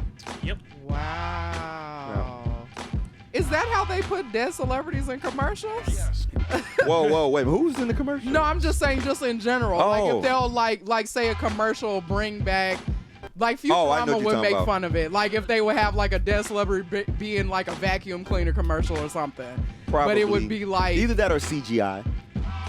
You know, I mean, Yeah. think about it. We've been watching them de-age people for a while. that's true. So they can de-age you. They can make a mean, CGI No Way version Home. of you. Yeah. No Way Home, they de-aged Defoe and Molina. Yeah. Yeah, Molina does not look like that today. No. Wow. CGI cosmetics. Yeah, basically, That's crazy. which is great for the meta. oh Yeah. my goodness. Well, we're already there anyway. Oh my goodness. What do you think a filter is? You know what I'm saying? Like makeup is digital when people are on IG or whatever and they put a filter on. You put- Yeah. you It's put on changing their different face. makeup now. The Yeah. actual makeup can only do so much to make you look younger. That like was funny. Right. You for can real. age somebody with makeup, but yeah, in terms of making Going someone look backwards? young, Yeah, Them wrinkles ain't going that way. no. The bags, That's the a hanging lie. skin. Yeah, that's a You're stuck with it, stretch. buddy. You're stuck with it. Just be all caked up and wrinkled. You're yeah, funny. exactly. Yeah, you can be caked up and wrinkly. That is so true. Real shit. See it all the time. So Boba Fett's coming to a close soon, but I mean, it's been dope. The ride has been dope. How it connects to the Mandalorian has been dope. Well, how it connects to the whole universe. Yeah, how it connects to everything has been dope. I like how they filling in the gaps. We're getting into Jawa culture. Yo, the sand Jawa people. the Jawa culture is dope. Like I like seeing all these sides of Tatooine. You know, I'm glad that they explored Tatooine. You I know, do too. Well, it was I such like- a heavy feature. It's like we should have been got this. We'll get to that. Yeah. I mean, why? That's my whole. All the Star Wars fans has just been fans off of what you say, implications and shit in their head. It's heavily implied. Yeah, it's like, the fuck. Now we got Luke doing some shit off time. We're seeing it. We're seeing that shit that made him feared when he showed up at Jabba's temple. We're seeing it. We seen it. Now, peep this. And now we what? Remember what I was saying when that animation came out? Yeah. And I said they focus too much on the Jedis and the Sith battles. Because we've not been getting any of that for 3 seasons of one show, and then this season, seeing Luke now is like, oh, seeing a Jedi is now special. Right. It's not special when everything is fucking Jedi. That's what I was saying. I want to see the world. And that's Star Wars. And Yeah. Because now they went into the Western world. We're getting into the real meat. Yeah, you seen the like. So what's spice? What's this shit with spice with Star Wars that's different with the spice in Doom? Well, the Star Wars spice is dope. You know what I mean? It's cocaine. Is it? You know what I'm saying? It's dope. Hey! Ooh, for real? Yeah. At first, I thought he was saying it like a metaphor, I didn't know they had dope. drugs in Star Wars. Yeah, See, but that's the thing. We should have been known about all I'm of on it. dude's side. I He said, no, everybody, the spice run through here. That's it. Yo, he shot that deputy. Yo, he shot the deputy. Yeah, he did. Sheriff. But he And murked the deputy. Yeah, he murked the deputy. He shot the deputy, like 20 times? I don't think he wanted to shoot anybody. Nah. No, he did. Well, he wanted to shoot. So this. that character, Who is he? Who is he? he is the bounty hunter. The bounty hunter. Come on. But the thing about it is which His is name Cad Bane. yeah. When you see him coming, like his signature look with the red eyes and the hat low, when he shows up, this ain't Boba Fett bounty hunter. This is a different level of, like, he's been around and he always gets his man. Like, he don't, like, you see how he was. He was cool in a fan. He know what he doing. He's like, you should have wore your arm. You shouldn't have let go of that. He don't even make threats. Like Mando. Mando come in, he talk some shit. No, Mando say, hey, you coming with me hot or cold? Cold, yeah, hot and cold. Yeah, this dude don't say What you wanna nothing. do? There's a window. Which He tells you what he want and he waits for you to decide. He don't say no consequences. He He a just shooter, he though, just dude. stare at you and he say, okay, you either gonna go or you not. Dude, the deputy's fault. The deputy got shot because he was an amateur. Dude told him, don't come out here. Stay Come out here, inside. stay inside. Because he knew, dude, the sheriff He knew was who a it hot shot. He thought he was a hot shot. He the deputy. I'm going to come out. Yeah, save he my- played himself. Save my guy. He didn't even need saving. Shot fired. Dude came to warn him, stay out of our business. Let that spice run. Like- Come on, spice. Right, let it happen. So what did spice do to you? I mean, they've never really like dove into it. Just like they never said what the death sticks do. And No, they don't really get into They that. don't really get into it. Like the Well, death they sticks told was you what Nuke did in RoboCop 2. yeah, but that's Oh, that was RoboCop 2 with the nuke. Okay, yeah. Or it's like Red Eye. Shit was funny. yeah. Like, you know, it's stuff like that. Well, I mean, technically, the spice in Dune is also a drug. So It is a drug. Yeah. Right. In doing it is a drug. So they it's like, can travel with it. yeah, it just happens to have that side effect that makes you able to travel through interstellar space and see things slow enough and the reflexes are fast enough to avoid hitting stars. Wasn't there a drug like that in Judge Dredd, or there was some type of drug that Yeah, that was the red. Basically, that Judge Dredd drug was, to me, basically a copy of Red Eye from Cowboy Bebop. right? So this is the first Star Wars where they dealing drugs?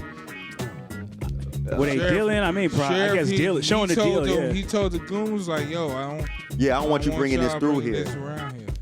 I mean, you have to. The thing is, We're again, spice free. it's like what you our talked about. Turkey blend.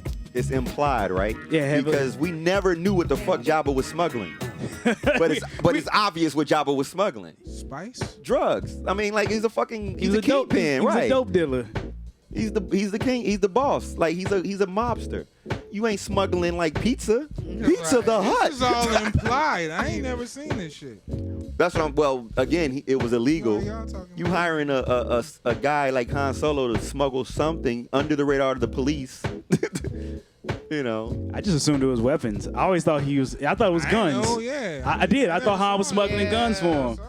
And then we saw in Force Awakens he was ferreting animals around. He never so implied drugs. yeah, he never. Hey, he smoked. He smoked drugs. You saw Jabba smoking. But that's him chilling. That's Like the some cat. alien That could have been the drugs. hookah for all I. Right, Like the caterpillar from Could have been the Alice in hookah. Wonderland. alien hookah. I guess because y'all. Hut hookah. So as kids watching it, yeah. But when you got older, you never thought about that. Like this is a mobster. It's a I mobster. didn't see the mob. You didn't see the mob, like the connection to him being a I didn't mobster. see the play sign. That was supposed to be that dude that was next to him. I saw the He's no Spaceballs. Jedi. I saw the Spaceballs piece of the hut. That was it. Or else. Mel Brooks was gonna so come on. after Mel you. Brooks was so on was point with eating that, man. Mel Brooks was so on point with that. Mel Brooks Mel has Brooks is issues. Mel Brooks is a funny dude, man. He is. He Mel definitely Brooks did a is lot of funny drugs. Or he was just really funny. I don't know, but I think Man, it's drugs. I think it could have been all Comedy of hit it. like that anymore? You say what? Will comedy hit like that? Yeah. I don't. Can you Yeah. Can you make irreverent movies that irreverent even with like Mel Gibson? Sorry, not Mel. Mel Brooks. Mel Brooks, not Gibson. Mel Gibson. Yeah, not that crazy Not him. Australian. Yeah, later. Later for that guy. Mel Brooks made a lot of irreverent. Like, who would be daring enough to make a young Frankenstein? Like that. I don't know if that comedy exists out there right now. Yeah. Well, he was emulating the whole Abbott and Costello era with that. Too. Right. Yeah, I mean, he was. yeah. He It was like a homage. It was a mod because then, like, if you really think about it, while all his movies are kind of like irreverent, they're all different. Like, you have Young Frankenstein, History of the World. You know what I'm saying? The original. Blazing Saddles? Blazing Saddles. The original producers. You know what I'm saying? Robin Hood Men in Tights. It's so good. Yeah. Right, with a young Dave Chappelle. Yeah. Yeah. He likes Chappelle. He thought he like, the kid's funny. Put him in. He was correct. Right. Fuck out here. Mel Brooks saw it. Right. did. That's dope. But Mel Brooks would also tell the jokes like him in his movies. Yeah, that's true. Mel Brooks comedy Is he crosses those lines. Yeah, He's a habitual line stepper.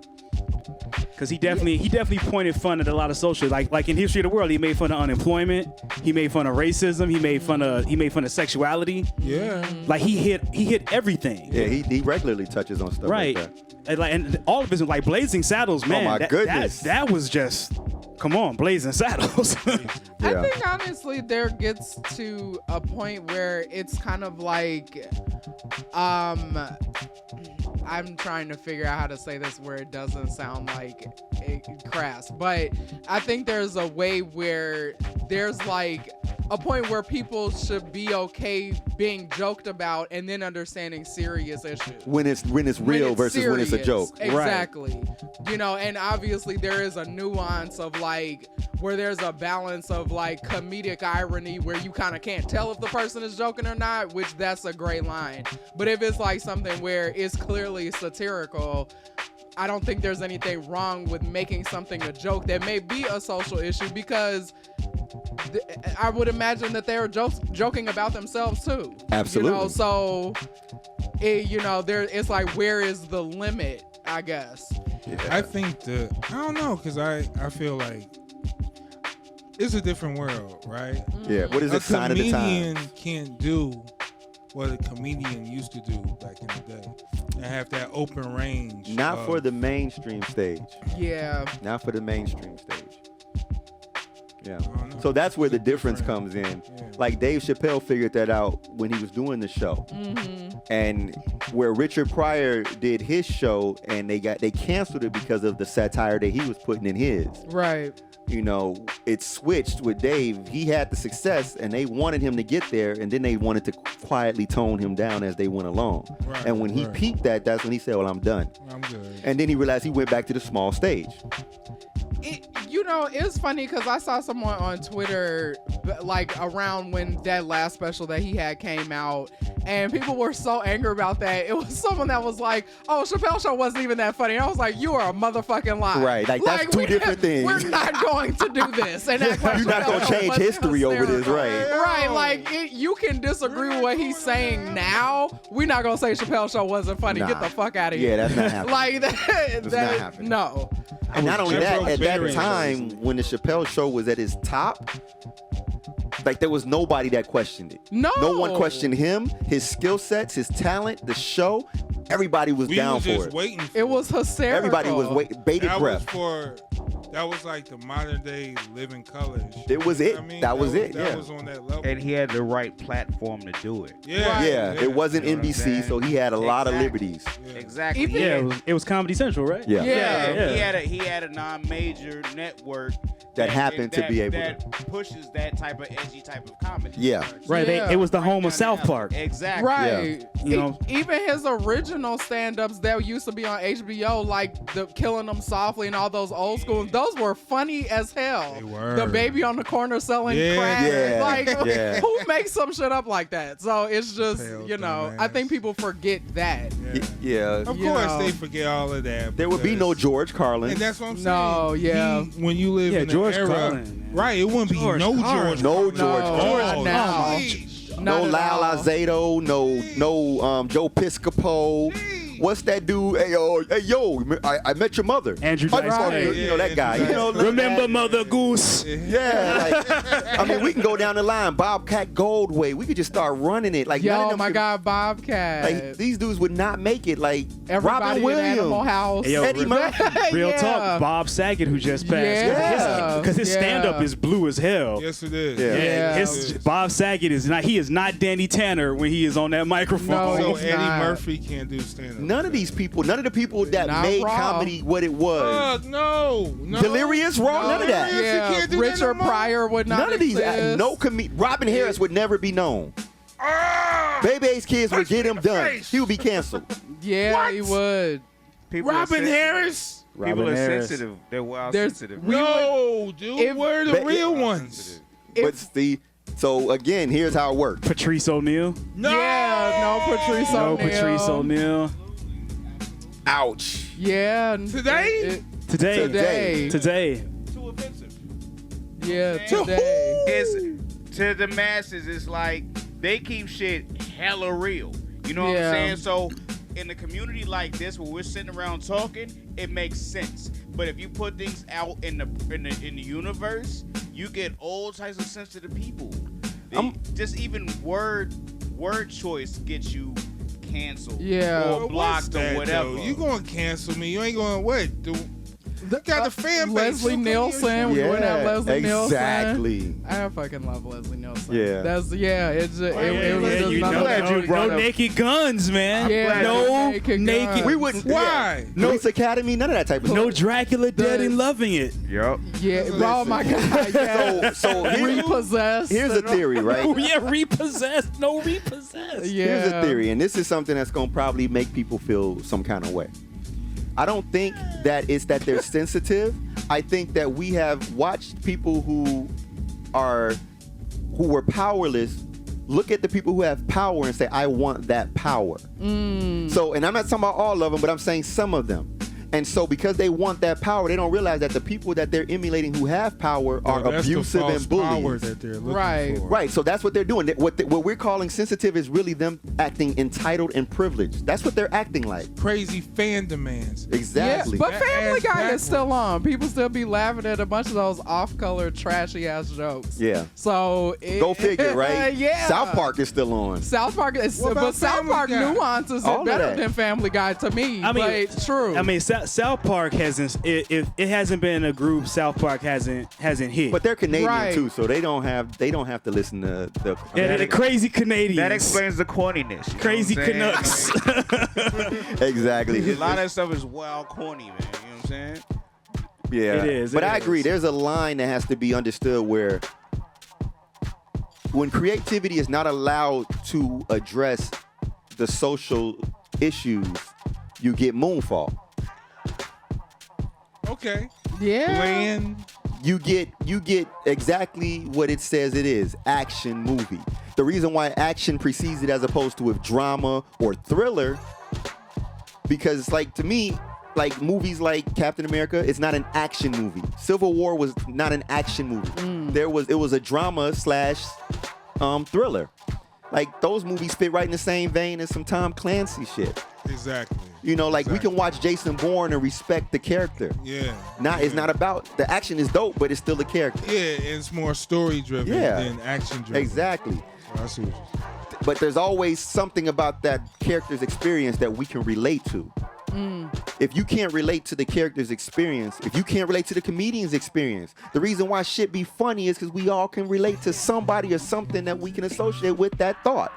So if the comedian is limiting his ability to express himself, then what are we really connecting with him Where on? are we living in when we censoring ourselves? We're living in 1984. Yeah, right, everything. So even Facebook is censoring you Everything now, is so- censored. George Orwell Yeah, tried to tell us. I Yeah. was gonna say, never mind. So let's talk about that. 1984 all day. Now let's go back to what I just mentioned about the people who were powerless, some of them emulating the people in power. Animal Let's go. Farm is that analogy. Bingo. Okay. I was gonna mention That's Animal that's what Farm. that is. Literally was the Yeah. animals. Yeah. Oh, no. Oh, it is red. Yeah, I think it's out of power.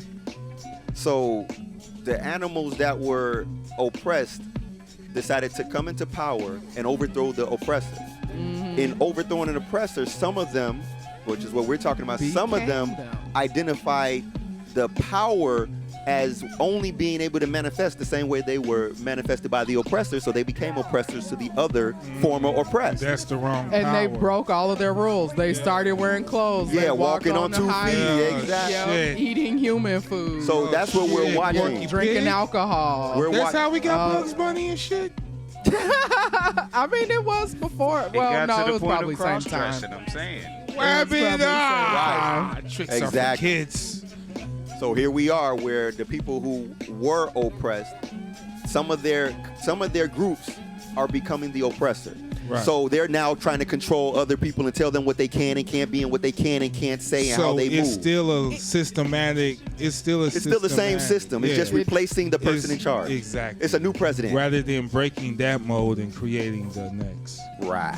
That's the real power. Another interesting point, just to put this out there, which I don't think that people would think about this when they come up, with targeting comedians that would be offensive or whatever. Uh-huh. We would be left with a Bill Cosby type comedian, ironically, who is the clean comedian who would critique all of these comedians like them.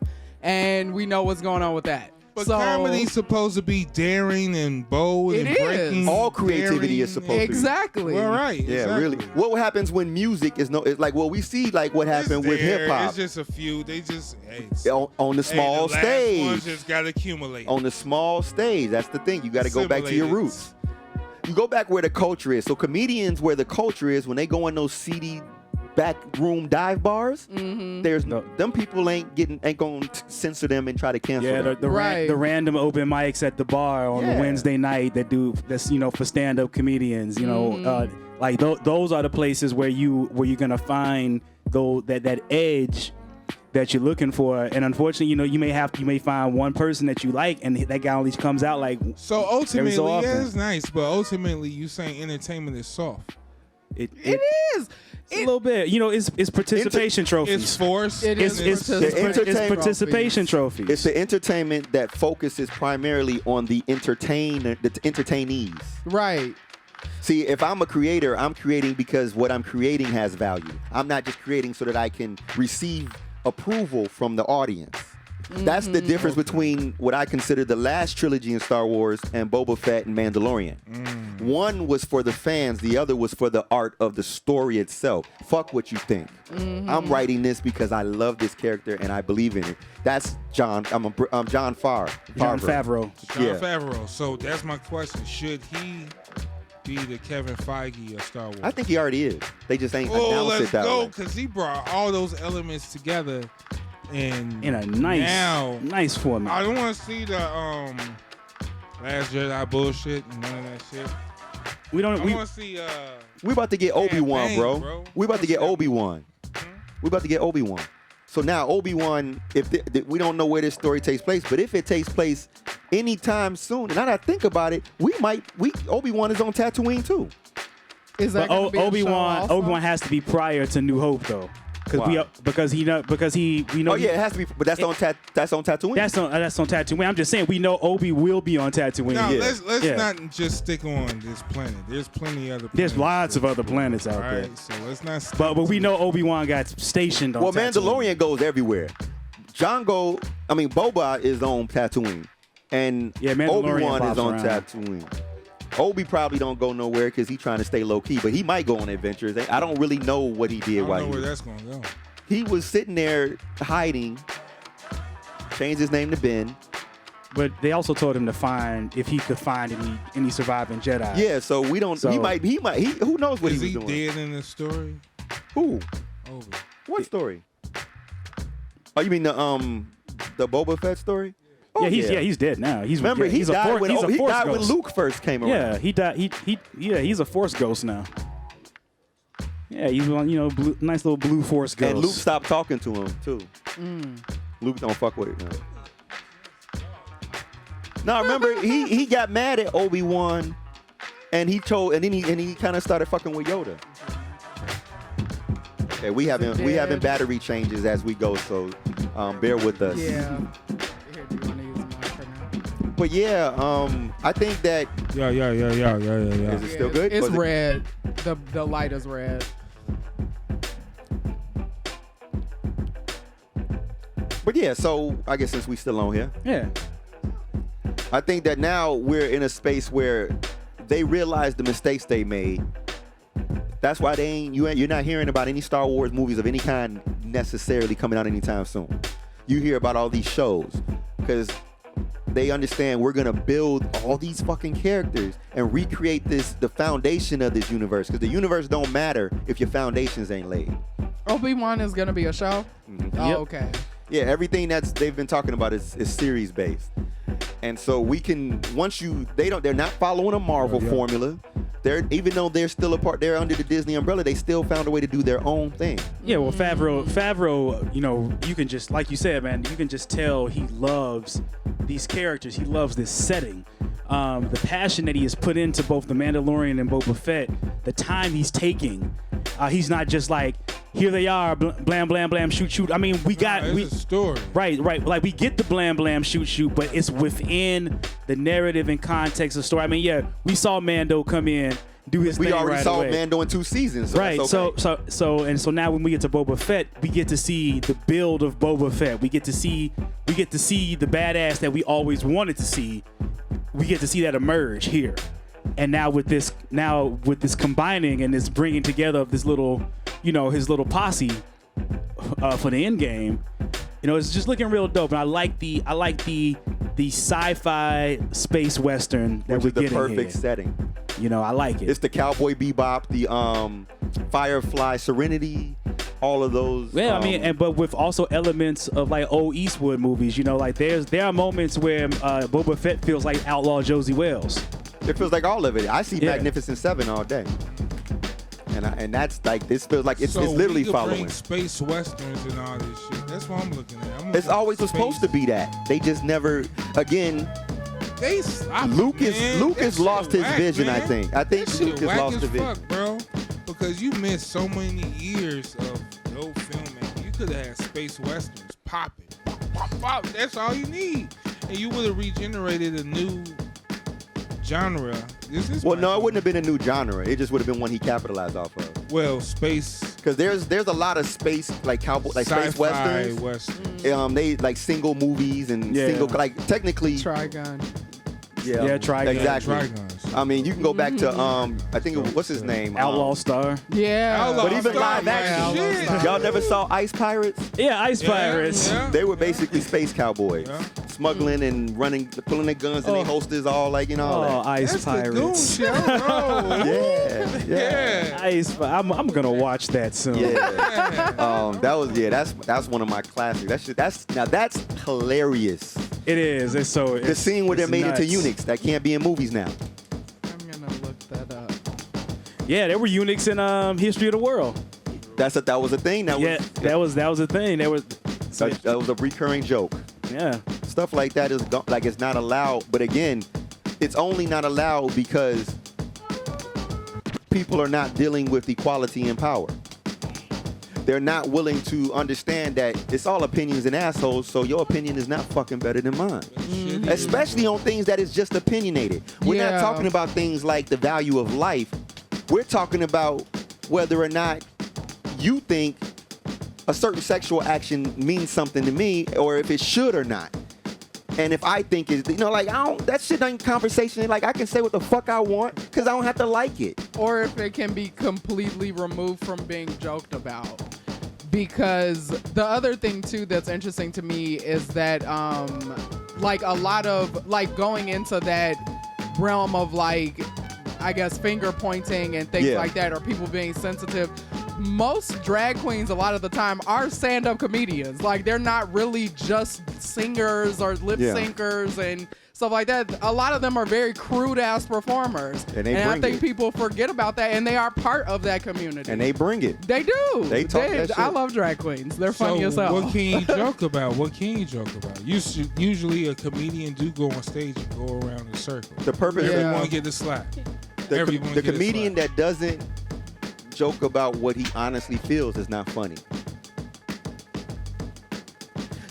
You can tell jokes about, when you went to the store, I guess, and something happened. And you left your credit card at home. So how you were looking. Absurdist comedy. But that's based off of delivery. Then it becomes delivery and how you tell the story. The level of funny. But if that's not what you want to say, your heart's not in it. It's the same thing with music. If you're forced to play the same song over and over and you don't really like that song, you're not going to put that same vibe as if you're able to cut loose on the song that you've been wanting to play in your heart. You've been feeling that song all day, and now you don't get to play it now.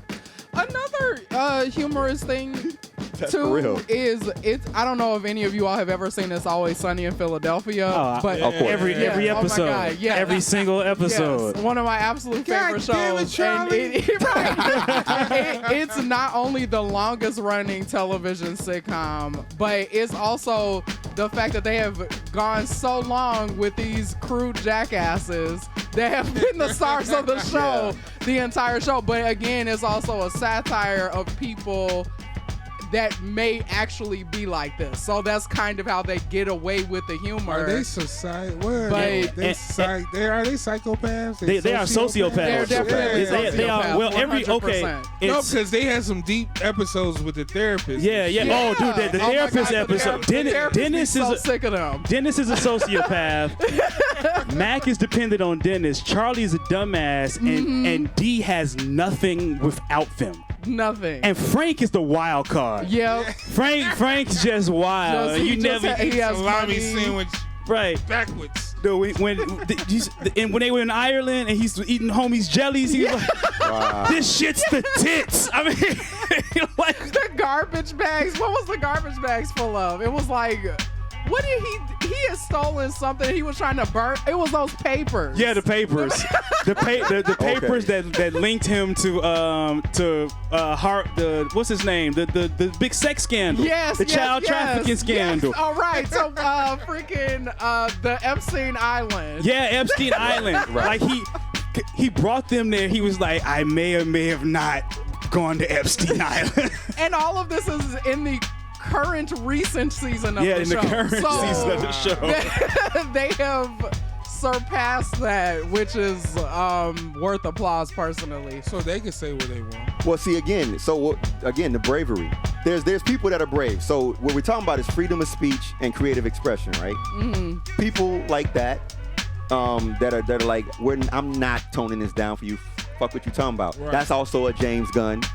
Right. Because that's what Peacemaker is. Mm-hmm. Peacemaker's center character has a racist father, and they're not shying away from that fact on any level. Not in the least. They're not worried about somebody's not gonna like this. Okay, I'm not supposed to fucking like the guy in the fucking white hood. Yeah. So exactly. If I get offended by the guy in the white hood, am I supposed to, I'm canceling this show? No, I'm supposed to not like that guy. That's the point. That's the point. You know? Yeah. That's what I was saying like that time about villains. You're not supposed to like Tupac's character in Juice. You're not supposed to like Bishop. You're not. And if you do, you're a sociopath. I like Bishop. Exactly. Goddamn sociopath. I wasn't mad at him either. Goddamn sociopath. The damn sociopaths are everywhere. But no, I mean, seriously, I mean, think about it. You got a show that is literally focused, like the sub character who we're about to see in his fucking superhero outfit, surrounded by white dudes in white hoods, doing fucking hell signs. Yeah, that's tough. Come on. That's a tough scene. So Yeah. if we can acknowledge that, but also there's this element. I do recognize that in most instances we tend to be the ones who have, and when it comes to racist stuff, we're the least sensitive. Completely. We're the all least the sensitive. time. Shit happens all the time, and we overlook it, don't care, laugh it off, joke with the fucking comedian making jokes, unless it's suddenly if someone says the N-word, Joe Rogan style, you know what I'm saying? Suddenly everybody is up in arms, but it's like, are you serious? I disliked the guy before this, and I'm on the record on this show saying Joe Rogan is a fucking scumbag. Yeah, you did say that last year. So let's talk about that. What there was something new that has happened? So, well, India Ari, Okay. among a few other artists started this process. But India Ari is the one who she put together a nice little presentation showing the 72 odd times that he said nigga Oh. on his show. With a hard R. Oh, wow. All the R's. I don't know. All the R's. Nigger. Yeah. Wow. There's a What's wrong, my nigga? Just Joe Rogan saying it just Yeah. I didn't know. It was I don't know it was shit about wild Joe Rogan, cringy. so I didn't Like know it this was a slave thing. cringy. so here's where here's where it gets It was slave interesting. cringy. So she did this, and she said, well, Joe Budden is also one of the people who's been against it.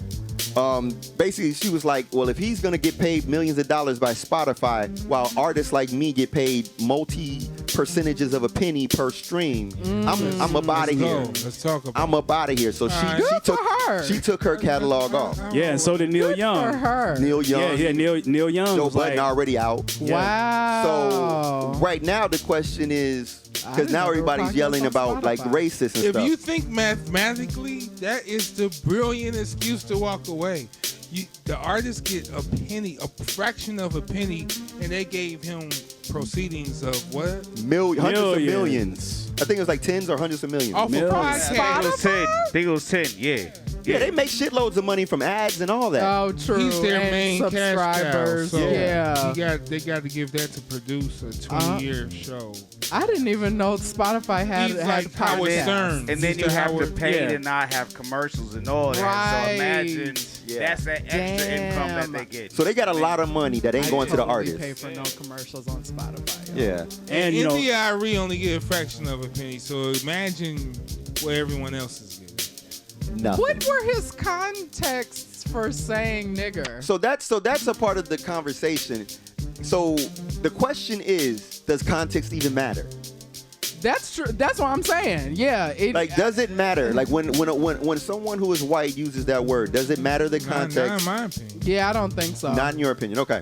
So there's a particular artist that's on record. I think it's a rapper talking about using the N-word in his songs. I don't know why I keep saying N-word. I think that's ridiculous. Was it B. Dre? I don't remember who it was. Wasn't Bad Day Dre But with the AK? but he said that when he uses the N-word in the songs and then white fans might say it, he said he don't care. Oh, No. So the thing is that who is Joe Rogan around? Because he hang with a lot of people. We know he smoked weed with some of the top weed smokers in hip hop too.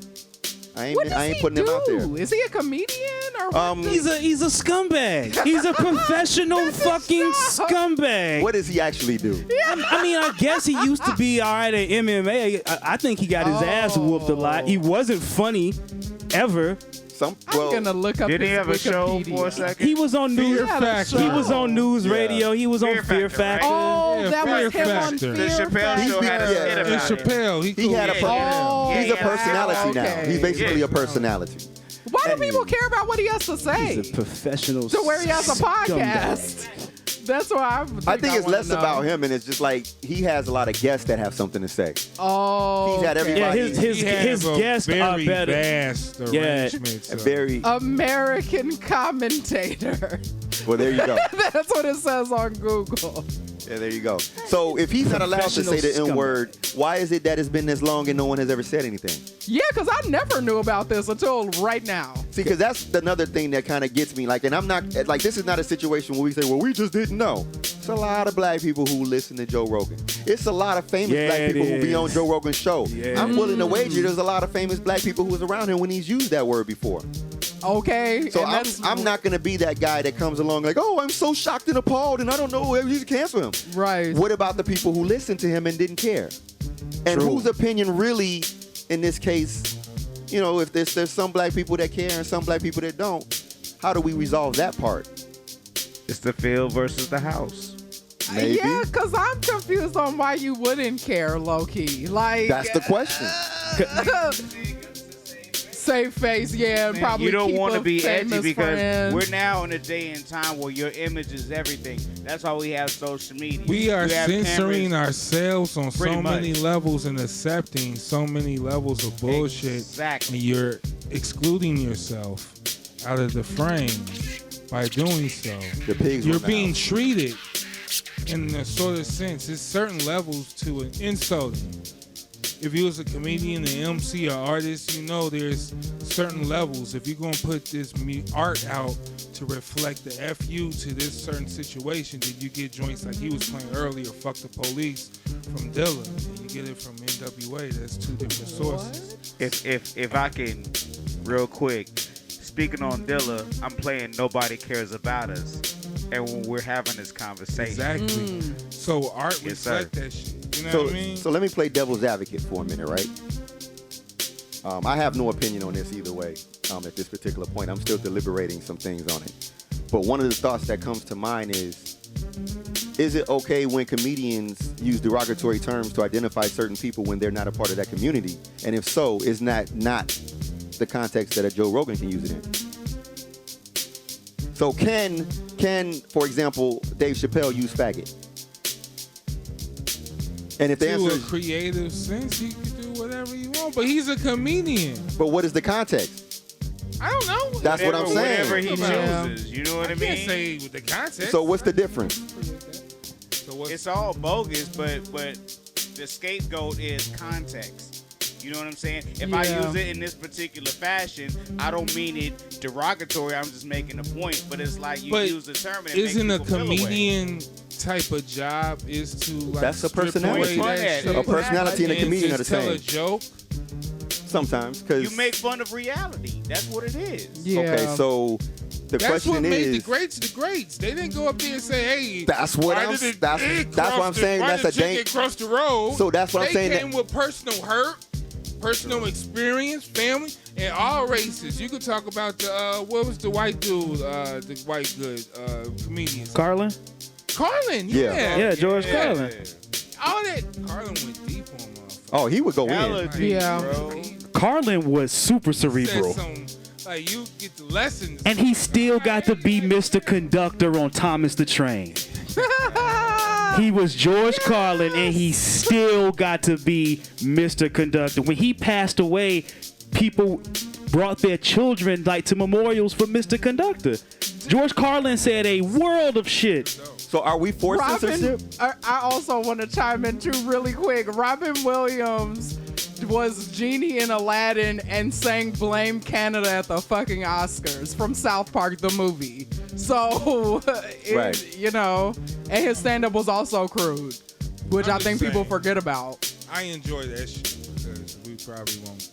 Yeah, we're not going to come to the solution. Yeah. But I'm Yeah, I mean, curious they- to Yeah, I know. don't think there Because is that considered censorship? Are we? Yes, I think yeah. Absolutely. But it's internal What you mean? because look, when we was young, we used to get roasted. Mhm. Remember that? Used to play the dozen. Yeah. Your mama jokes. Your Mhm. mama jokes could go hard. And you can't say those no more either. so no more Really? mama jokes. Nah, not publicly. Wow. Certain and you can get suspended in school for that. Are you serious? But that's been for You years. can't play the dozens anymore. Yeah, you can't. can't That's play the- bullying. Yeah, that is. You can't play the like. Wow. You know, you You can't. can't do that you anymore. can't But do go that ahead with your anymore. point though. Bullying. It's a different world. Yeah, you can't do It went that. over different 'cause world. they They canceled Do that. kids know what it athletes really like to be, like, for real bullied, though. Well, remember, so a part of this whole anti-bully campaign, it also invented this thing as no one loses a match. So if two teams are playing basketball, for example, the losing team still won. We're both going to get a trophy. That's the era that we're in. Trophy. Yeah, and like, no, we already know everybody participating. This is about who won and who lost. My point. So we're in a. That's why like the Joe Rogan thing is that same. Bullshit. Like, where can we do that? Can we say that he can't say that, but then say that we're going to support other people and what they say? Or do we say, because either censoring is good or bad? Yeah. And either people need to have tougher skin or not. Because censoring is also burning books. So it's like once you open that, books from school. Yeah, that's it's hard. A dangerous can of worms that we're. It's a slippery slope. It's a slippery slope. And I don't advocate what he said at all. I'm playing devil's advocate because sometimes you have to look at the other side and deal with other perspectives to dig in. That's how you conquer the situation. To get into it. Yeah, you have to look at both sides of the equation. But I would love to hear from Joe Rogan what his context is. Yeah, but he only did that because he had to. I don't respect those apologies. Mm-hmm. Like, I don't care. You was saying it for years. I mean, the thing is that Joe Rogan didn't say it like a Hogan when Hogan said it. So that's why brother. Like that's why I'm like, I need to know what's really going down. The clips are very quick. And these are public clips, so these were on Spotify. So why has nobody ever complained up to this point? That's what me hearing about this right now is the first I've ever heard of this. So why didn't anyone else say anything about it? Yeah, and see, that's I asked that same question. I was like, wait a minute. Is podcast information different than music? Do you get the parental guidance sticker? It has not been mandated that way yet. Eminem ain't said nigga. So at least not publicly. Yeah, true. That's true. Not publicly. I mean, this will be that age-old conversation because, I mean, my thing is there's the other argument also is that it's still in the music regularly. We still say it a lot. Being that we use it as a term of endearment. What are we doing? Are we pushing for it? I don't know. What are we doing? I don't know, because I do have one really quick chime in about that would probably frame this in terms of nerd communities. So I obviously am from the fighting game community. I've gone to a ton of tournaments. Mm-hmm. I have been around white gamers that have said nigga in a ballroom full of people because they've heard black people say it. And they would get cussed the fuck out or potentially beaten up. So, and they weren't using it in a derogatory way at the time. Maybe. Some would though. And you can tell the difference though, right? Yeah, but even still, it's like, why are you saying this? And that's what I'm saying. Like, so once we go into that territory, then that means that they have a right to shut down Dave Chappelle. They listen to our culture and they listening trying to be our down. Shit, right. We're putting it out there that way. But we're putting it on display. And I'm being the devil advocate right now. You know what I mean? We're putting the influence out there. Look, I'm a photographer, fam. I be at a lot of these rap shows, and we don't be in them crowds. Nope. And you know what they saying in the audience? Yeah. You a DJ. Yes, you know we'll be dancing to those records at night and certain nights on Fridays and Saturdays, different than the Wednesdays, Tuesdays, and Thursdays.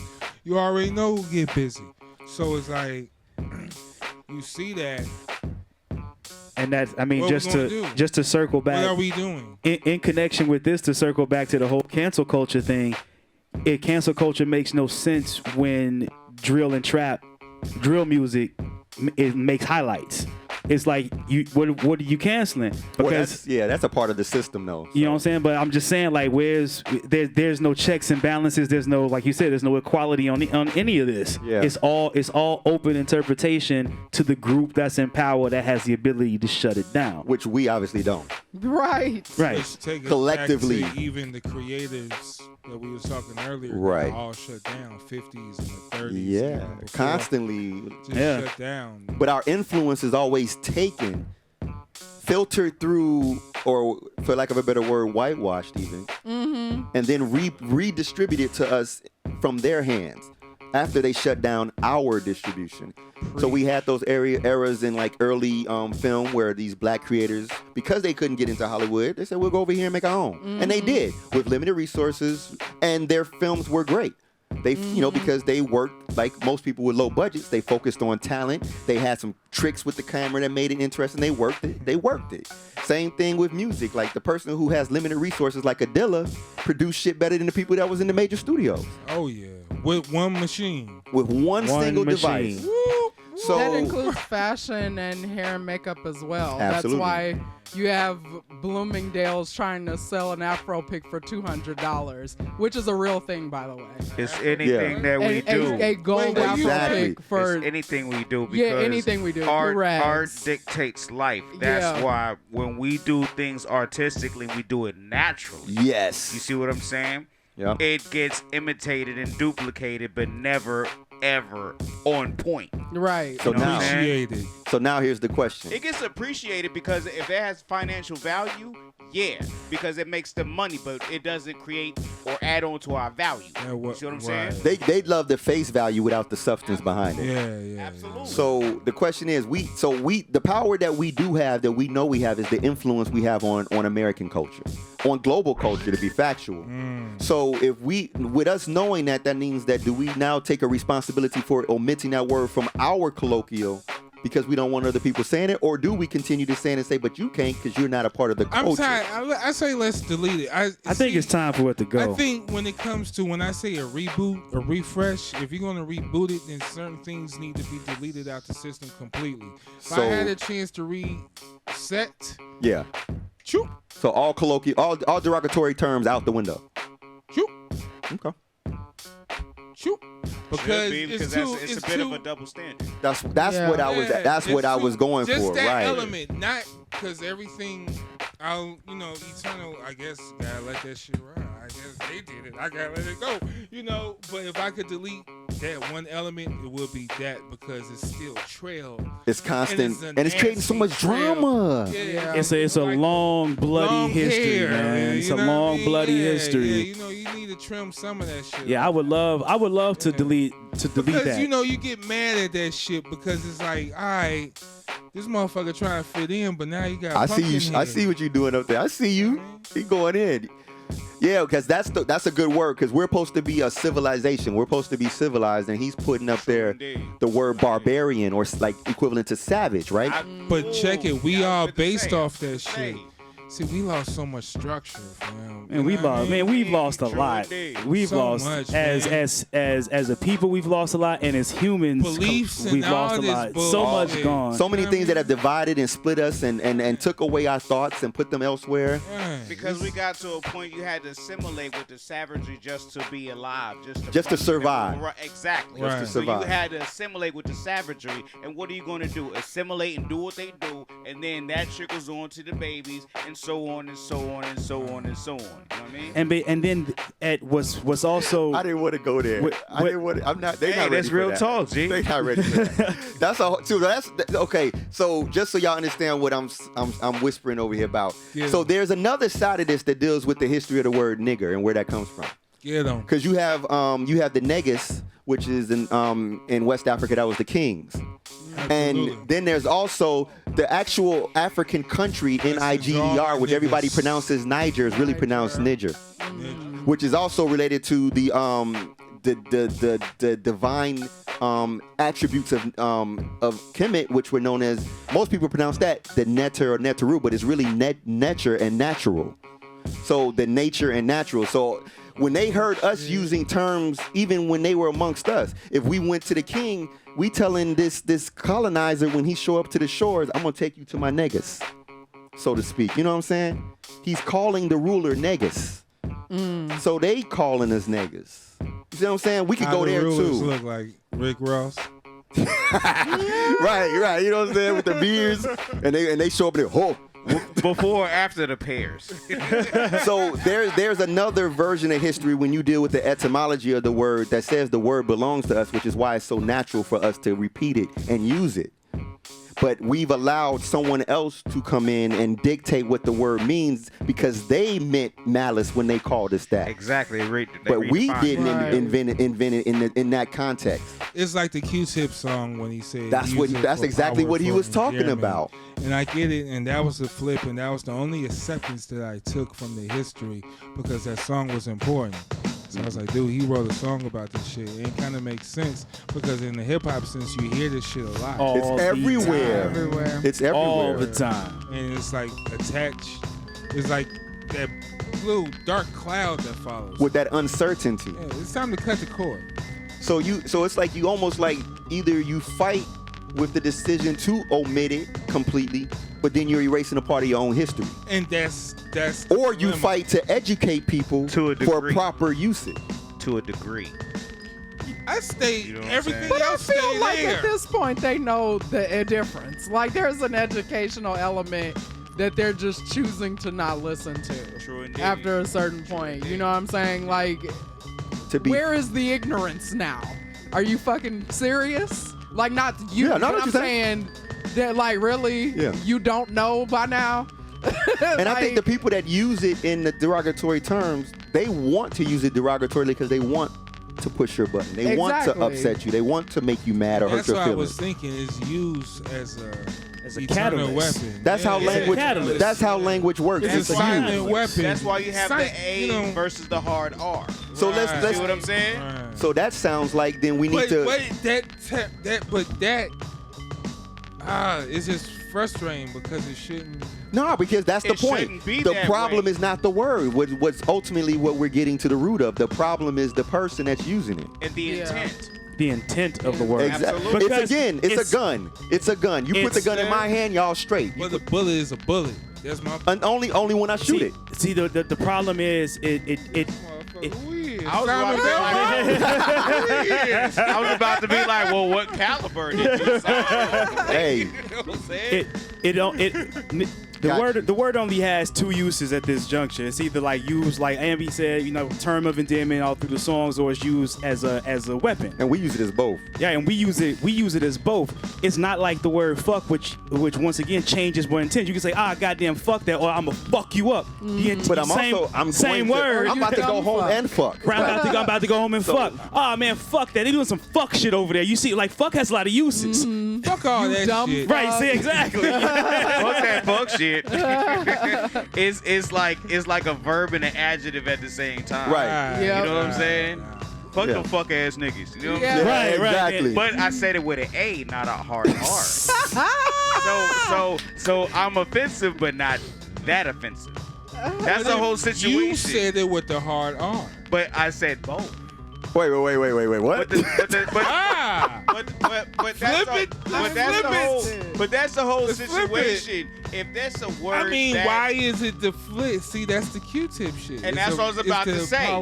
It's about back to the intent. Do you And- have to say it though? And why is it a term of endearment if we don't like it to begin with? But everybody don't agree on that. It's like Yeah. That's the point. That's why we like started. getting spit in your face. What? Some places is hello. Because Dave Chappelle still uses it, right? Yeah. As an You example. said that too calm for me.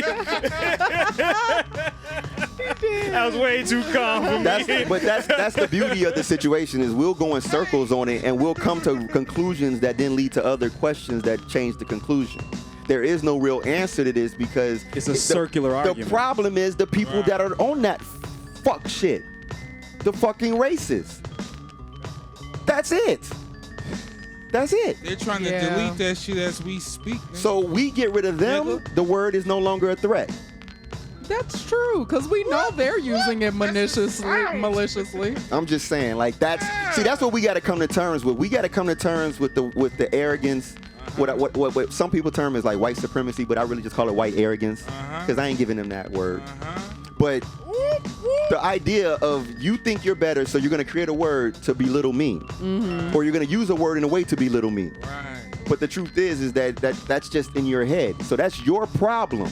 Racism is not my problem, so I shouldn't have to change my dialogue, my culture, my thought process because I'm appeasing your stupid shit. If I can Yeah. add on, God, it's For more centuries. entitlement. Yeah, there you go. It's This- entitlement. this- So we gotta break this ancestral- bull. So deleting it would that make sense? No, because they still gonna find another word. They still gonna find something wrong. They No, will. they'll So we keep. just They'll gotta keep with delete it. They'll them. keep with it. That's the because thing. they don't know any better. Racism is That's not what we something have that to is based delete. around the word. It's racism. You take away that word, they're gonna have another word. They already got other words. Jigaboo, darky, all them different Yeah. words over history. They'll just revert to another one. Yeah, that's Or true. they call us Porch apes. monkey. You know what I mean? Yeah, they still do that on, on Yeah. social But media will today. will we be calling each other Jigaboo? Hey, my Jigaboo. Was Hell right. no. We don't even use No. any of that other shit. No. What's the Jiggas? Yeah, but up, my you're right, jig? there was a What up, slur of a jig? jig. The Jiggas. What's jiggling? Where my chickens at? The jig is up. My jig is The jig is up. Jiggas up. Yeah, Where my so jig is at? it's racism and racist that's the problem. And it's not racism because racism is a construct of the people. I'm tired of us giving power to inanimate objects instead of focusing on the power and the intelligence behind that power. There are people that are doing this. Let's go. And it's the people who are like this that we're afraid to talk about, that we're afraid to touch. So, no, there's nothing wrong with the word, honestly, in my opinion, but there's something wrong with the way certain people use that word. Yeah. And I feel like that about It is all context. things. Like, It's context and intent. That's what it goes back to. yeah, it's Yeah. context and intent. Like, that's the Dave Chappelle thing. Dave Chappelle, when he talks about certain things, people have pushed that he's hurting people physically. Right. Or He's that threatening he's people's lives. hateful. Yeah, that's not where he's coming from. He hasn't once said that. He even acknowledged, as is shown in fucking media, that there are people from the community who support him. Right. So once there's a person from that community who says, I don't have a problem, then that means now it's back to opinions, right? And opinions and assholes.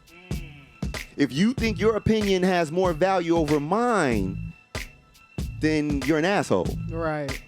And ultimately, that's what a racist is, an asshole. Yeah. And on that note, ladies and gentlemen. And on that note, with that highlight, Yo, we snapped. Yeah, that was pretty good. Put the flying nerve, man. All fly all the time. well, all right. So before we go, any final shout outs, call outs, anything you want to mention before we wrap this up and go home? Shout out to my niggas. Right. Yes. Right, hey, right. It's Negus. Niguhs. Yo, it's the God show. Yo, it's the God day. We don't play. God crew. Well, We have to go in. But that's seriously, I want the audience to look into them words, like, because if you don't really have meaning behind words, you're not really speaking language.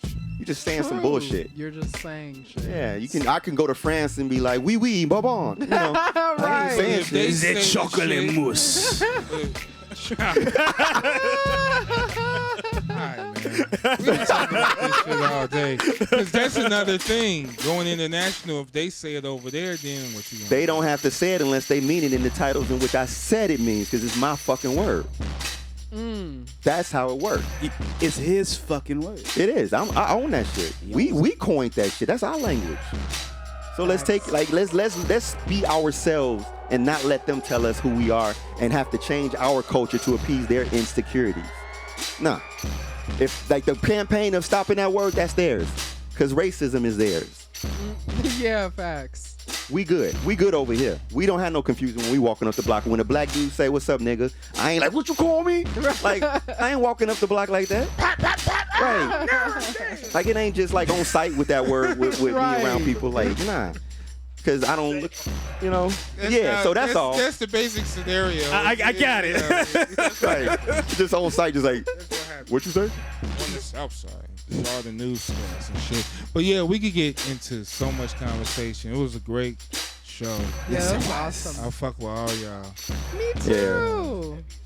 One that ain't nobody else talking about. You only gonna get that here on Fly Nerd We're Group. gonna keep it heavy, bro. And Heavy honest. syrup. Oh, and honest. And honest. Word. We're saying. So any Right. shout-outs? any final shout outs? Anything Shout you outs to Fly Nerd Group. 'Cause, I second. yeah, we all keep it moving. That's what I said. Indeed. Yeah, we lit. We good. Word. Shout out to all the DJs. Shout out to all. Shout out to Detroit, Shout out to Detroit, Dilla. D Mecca. Yeah, shout out to Man, Yeah, shout out to everybody doing their thing. Yeah, clean. Yeah, exactly. Shout out to everyone doing their thing. Peace to Intel Music Group for hosting the Sean Rocker. Sean Rocker bringing holding them it jewels. down. And Jake the intern for the cookies. Jake from Fake Farm. Intern from Columbia. Jake the intern from Columbia. It's You gotta Jake say from the whole Fake thing Farm. Like a tribe called Quest. Word. Donovan, you got anything you want to shout out before you bounce out of here, man? I got some things coming up. I'm cooking up some with another Nacrobat. And I'm gonna leave that right there. Just finished up working with Gyroscope. Dope. I'm moving out here. That's it. That's what's up. All right. Well, all right. Then that's it. We are out of here. We love y'all. Thanks for tuning in. Peace. Bye. Stay safe. Listen to some Jay Dilla. We out of here. And us. Right.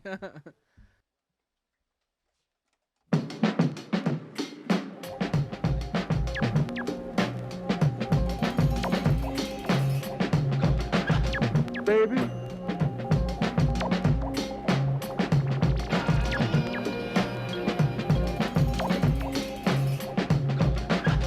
Baby.